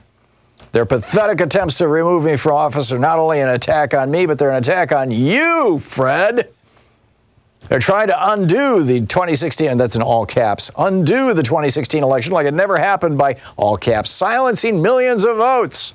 We can't let them get away with this, Fred. That's why I'm activating an emergency 2020 impeachment defense fund. And I'm calling on my most loyal and fierce defenders like you, Fred, to step up to the front lines of this nasty battle and fight back. Please contribute $42 right now to the emergency 2020 impeachment defense fund to defend your president from this impeachment scam. You can also contribute $250 or $100. Right. Excuse me. Ro Khanna was tweeting, this was yesterday or the day before, he tweeted, is anyone else outraged that other industrialized nations are paying a fraction of what we pay for prescription drugs? And he tweeted a chart in Humira pen, for example, for arthritis. In the United Kingdom and in England, they pay 1/5 what we pay here, 19%. In Germany, they pay 1/3 of what we pay here. In Switzerland, it's 27% of what we pay here. In South Africa, they only pay 16% of what we pay here. Keytruda, a drug for cancer, 7% in South Africa. In other words, if it costs $100 here, it costs $7 in South Africa. Herceptin is for breast cancer. If it costs $100 here, it costs $21 in South Africa, $22 in Switzerland, $23 in Germany. It's crazy. And then Ro Khanna goes on to say, every drug approved by the FDA from 2010 to 2016, every single one was developed with publicly funded National Institutes of Health research. Mind-boggling. Anyhow, back to your calls. Randy in Ottawa, Iowa. Hey, Randy, what's on your mind today? Hi, Tom. Yeah, this thing with Bernie and Elizabeth, it's just, yesterday I opened a credit card bill and I thought, that's kind of high. And I saw that I had put a couple $100 into Elizabeth Warren's campaign last month that I didn't above what I normally do because I contribute to both of them. Yeah, I gave them both. I gave both of them $50 last night after the debate. Just by way of saying I'm with you both, but let's stop mom and dad fighting here. Yeah, her main issue that I really like about her is the antitrust issue. Just like you were talking about the pesticide thing, that's an antitrust issue. Yep. And so her voice is very important. And Bernie, I love him, but I'd like to have him. And I see his campaign's progressing, but there's other things. We need a taxpayer bill of rights, and we need those two progressive voices together presenting this to the American people. We need a united front between Elizabeth Warren and Bernie Sanders, and if they, it's like what was his name from MIT that had said that the media will tear Sanders down if he gets the nomination. Yeah, so that was my point. It's that. The challenge that they're both facing, Randy, is that, while Joe Biden the numbers obviously vary from day to day, but let's say that right now Joe Biden nationally is polling at 30% and Bernie is at 25% and Elizabeth Warren is at 21% or something like that. If either one of them was to drop out of the race, the other one would presumably pick up at least 95% of the votes that the other one had. And so suddenly, if Warren drops out of the race, suddenly Bernie's at 40%. And if Bernie drops out of the race, suddenly Warren's at 40%, and they're beating Joe Biden. But as long as they're both in the race, that isn't happening, and that's got to be what their campaigns are coming to grips with. And I don't know. It's going to start shaking out when the voting starts happening, I'm guessing. I think that's a mistake for them to ever assume that. And they need to come together on a ticket together, that they are the progressives, and the progressives must survive as, even if one of them isn't the nominated, that one's, if they go negative, I think it's bad for all progressives. I agree. And that includes going negative against the established, like Biden's as well. Yeah. That I don't want to see Bernie or I don't want to see Elizabeth go negative against each other or against any other Democratic candidate. I want to let's win on popularity and unity. I'm with you. Hey, thanks, Tom. Yeah, thanks a lot, Randy. Good to hear from you. Calvin in Baton Rouge, Louisiana. Hey, Calvin, what's up? Well, hi, Tom. Thanks for taking my call. Look, I've been hearing the various information about what McConnell's impeachment plans are, and it sounds to me like, and there's got to be a bumper sticker in here somewhere, sounds like Moscow Mitch and Putin rules. Yeah. Well, Moscow Mitch just shut down the press for the impeachment. There will be no questioning of senators during the impeachment. There will be no confronting senators with things that they've said in the past or that they're saying now. It is insane. But that's a good one, Calvin. Thank you. Clark in Alexandria, Virginia. Hey, Clark, what's on your mind? Hi, Tom. Thanks so much for what your team do for us. I was calling about Mitch McConnell and the Democrats' inability to stand up to him and demand that he recuse himself because his wife works in Trump's cabinet. Right. Why do you think the Democrats are unable to do that? I think it's a clear conflict of interest that Elaine Chao, our transportation secretary, in the source of the riches in the McConnell family, she's worth hundreds of millions of dollars. Her family is a big time shipping family from Taiwan. She's Mitch McConnell's wife and she's in Trump's cabinet. And a friend of mine who's a former member of Congress sent me an email about this maybe 3 weeks ago and said, hey, heads up, this is something that really, the Democrats should be talking about, that Mitch McConnell has a conflict of interest. His wife is in Trump's cabinet. If Trump gets impeached, his wife might lose her job and et cetera, et cetera. Plus, there's the issue of her using her position as Secretary of Transportation to enrich her family's shipping company, which has been going on, or at least charges to that effect. So, I don't know how this is going to shake out, and I don't know if the press is ever going to pursue this story. I think, frankly, that they should, and I should mention it, frankly, more frequently on this show. But there's a real serious conflict there. I completely agree with you, Chuck. Thanks a lot for the call. To Chuck in Hood River, Oregon. Hey, what's up?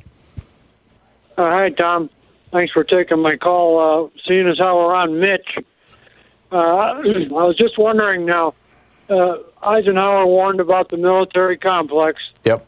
And then you got Mitch here is taking $200 million or whatever, throwing a steel or aluminum plant in Kentucky. Yep. And the Russians are long-term players. Could they be, in their long-term projection, could they be working out or thinking about, well, if we get a big industrial anything in any congressional district, we can have a lot of pull. Yeah, it could be. And it wouldn't just be Russia who's thinking like this, by the way. I would not be surprised if China was thinking like this. I mean, their Belt and Road program, China's Belt and Road program, is basically that. They are building infrastructure in country after country after country, but the infrastructure is always designed specifically to channel Chinese goods into those countries. And, Right, and then you were talking on your book report, you were talking about the a reason for conspiracy, I think it was, or proof of conspiracy. Oh, yeah, Seth Abramson's book, yeah, Proof of Conspiracy. Yeah, okay. So, they're looking for a regime change here, overthrow. Everybody thinks here, we get a Democrat, we get a Republican, we're still the same thing. No, they want the regime here to change, and they're on their way to doing it, I think. Well, the regime here is changing. Politics in America have changed radically in the last 40 years, the last 50 years. But it's not been because of the Russians. It's been because of our Supreme Court. And, when our Supreme Court, for the first time in the history of the United States in 1976, said giving money to a politician in exchange for them doing things for you is no longer called bribery. It's now called First Amendment protected free speech. That's when everything went to hell. Or started to, and that led us right to the Reagan Revolution. That led us to Republicans being back in the driver's seat. They hadn't controlled Congress since 1932. That's how long it had been. Outside of 2 congressional terms. You're listening to Thom Hartmann. Visit ThomHartmann.com for audio and video archive. And the Supreme Court, a Republican majority on the Supreme Court just walked right in and said, "Here you go, Republicans. The billionaires are with you again."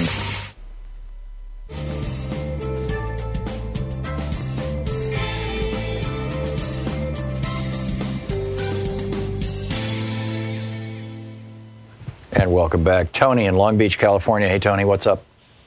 Hey, Tom. I just want to say to everybody supporting Elizabeth Warren, I just wonder, why did this conversation come up now, 2 days before the debate and then 30 days out from Iowa?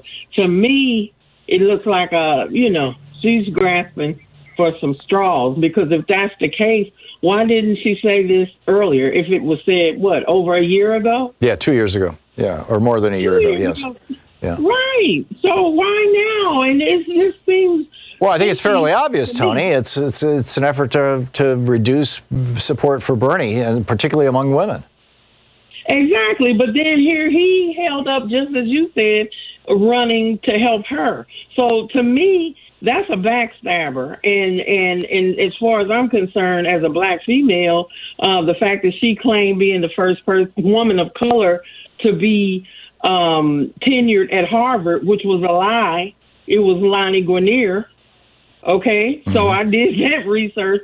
So she just comes up with stuff when it's to her benefit, and that says a lot about her character, if you ask me.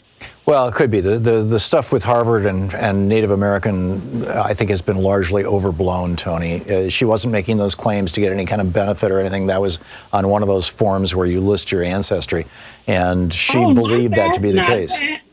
I'm not even talking about that. I'm just saying the fact that they touted her as this woman of color when she was not. And she didn't say anything. I don't care. I'm probably more Native American than she is. Yeah. But that's not the issue exactly. It's her actually probably knocking out a legitimate black female or other woman that would have legitimately been the first tenured person. They had to eventually admit that. Okay. Lonnie Guinier. Okay, I'm not familiar with that, Tony, so I can't speak to it. But what I do think is that this is going to hurt Elizabeth Warren. I think that somebody in her campaign, I find it hard to believe that Elizabeth Warren came up with this idea. I think that somebody in her campaign sat her down, or sat a whole bunch of people down and said, okay, it's getting real, and if we don't take down Bernie, there's no chance that either one of us is going to become president. It's going to be Joe Biden. And so this is our last chance. We've got to pull all the tools out of the chest or whatever, the knives out of the knife block. And this was the one that they decided to use against Bernie. And I think, frankly, and I think that's fairly obvious, right? And I think that it's going to backfire badly on her, and which I think is just a tragedy, because I love her positions and I think she's a strong candidate. But I don't see why they couldn't have gotten together, since people hate Bernie so much. Why still they could have gotten together and said, "Look, if you get the nomination, I'll be your vice. Let's do this together." Well, she's doing something dirty. I understand politics, but neither one of them are in the position to do dirty stuff like that. Yeah, although, she's got Julian Castro now campaigning for her around the country. And Bernie's got Ro Khanna campaigning for him around the country. One's Hispanic, the other's, they're both people of color, let's say. And they're both solid vice presidential potentials. So, I'm not sure that either one of them would pick the other as a vice president. And so I just don't know how this shakes out, but I don't like it. I don't know how to say it beyond that. Tony, I got to run. I'm sorry, but thank you for the call. Your perceptions are spot on. We'll be right back.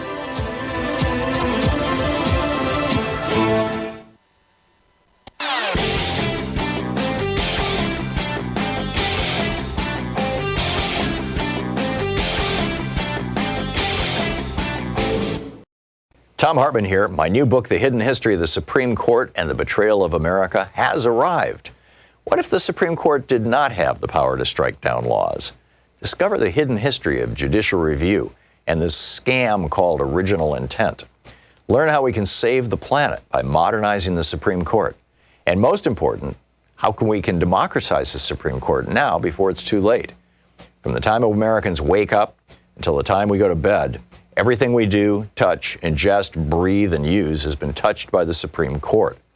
In this book, I lay out the history of the Supreme Court from Alexander Hamilton until how the court overstepped its constitutional powers. America does not belong to the kings and queens of the court. It belongs to the people. The Hidden History of the Supreme Court and the Betrayal of America is available now in fine bookstores everywhere.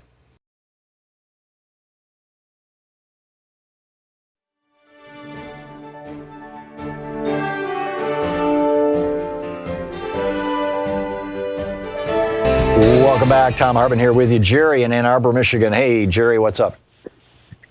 Hey, I just wanted to bring to everybody's attention that during Yovanovitch's testimony, she made a comment that she was called out of a meeting and told to leave Ukraine immediately. Yes. And she testified to that, sort of tied together with this the stuff that was announced today with Lev Parnov. Yeah, it looks like her actual physical safety was at risk, and just looking at these text messages, it looks like this guy who wants to run for Congress in Connecticut, this Republican, big time donor to the Trump campaign and Trump fanboy, he was talking like he could get a hitman. We can solve your problem. You can do anything in Ukraine with money. Really? Right. Well, then that there was a real risk, and so she was told to get out. Right. So kind of confirms that. Yeah. I'm with you. Thanks, Jerry. Matt in Milwaukee. Hey, Matt, what's up? Hey, Tom. I'm a first-time caller, but I do call in occasionally to Chris Cuomo and Dan Abrams, but this is the first time with you, and I want to thank you for the work you do, because when I listen to your show, I like how you go into the historical part of politics and stuff that I didn't even know about. Well, thank you, man. And I'm center left, but I love your show. That's first of all. But second of all, I wanted to comment about the Elizabeth Warren Bernie Sanders thing. I wanted to say, to me, it seemed like a real cheap shot that she took. They're in a private meeting talking about, brainstorming about how to win, what happened, and just to fix whatever, right? And he says out loud, as a criticism towards the electorate, not towards the women, that maybe a woman can't win in this country yet.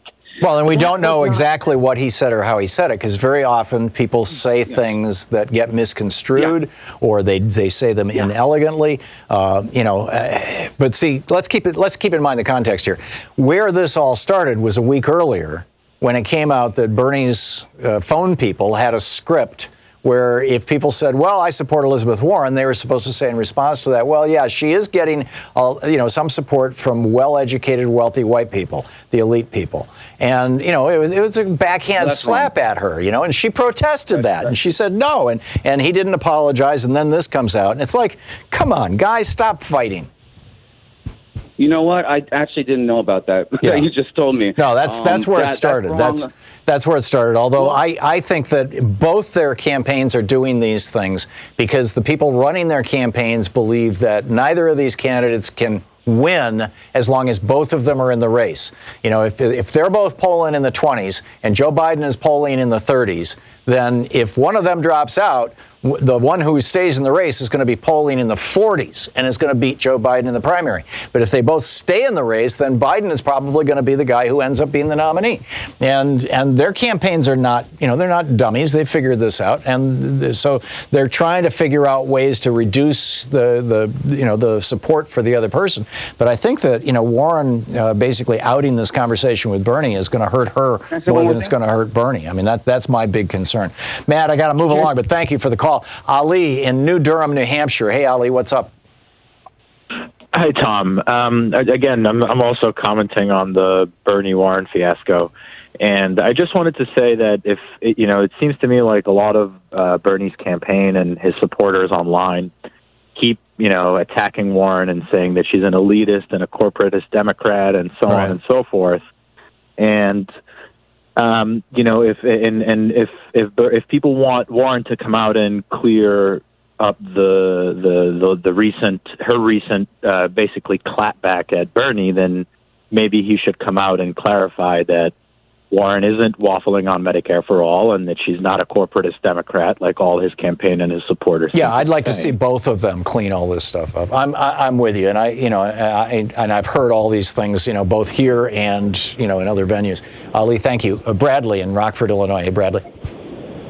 Hey, Tom, how you doing? First, Good. I want to thank you for the work that you do, and you have taught me so much about the history of politics. Thank you. And the descent into right-wing conservatism of both parties. Thank you. So thank you very much for that. I just wanted to express that I believe that if this election comes down to either Biden, Warren, or Bernie up against Trump, I think either of those three are going to win. Oh, yeah. Any of those three can easily beat Trump. Easily. Here's my thing, though, is if it's a close election, I think that we're going to have a real trouble. And it's been expressed, on Bill Maher, and I've heard others express that I feel the same way. If it's a close election, it's going to be what's going to happen with Trump? He's not going to leave office. Yeah. So really, to me, is how are we going to beat Trump and how are we going to beat him bad? Yeah. My conclusion when I look at the candidates, Bernie Sanders has the young people and he has the coalition of the working class to do that. Because if you have every faithful D-voter who votes, they're going to vote for the nominee no matter who it is. But Bradley, I agree with you. And I've said before, I think that if we have a genuinely progressive ticket, that there will be more enthusiasm coming out of the base and the margin of victory will be larger. But I think, frankly, Trump has screwed things up so badly that any Democrat can beat him. I hope. I mean, we all thought this about Hillary Clinton 4 years ago. So, knock wood, I suppose. But you just look at what's going on. Anyhow, we'll continue the conversation tomorrow. Thanks so much for being with us today. And in the meantime, don't forget, democracy is not a spectator sport. It requires you. So get out there, get active, tag you're it, and please tell your friends where they can find progressive voices in the media. Share the good news. We'll see you tomorrow. You've been listening to Thom Hartmann. For audio and video archives, visit thomhartmann.com.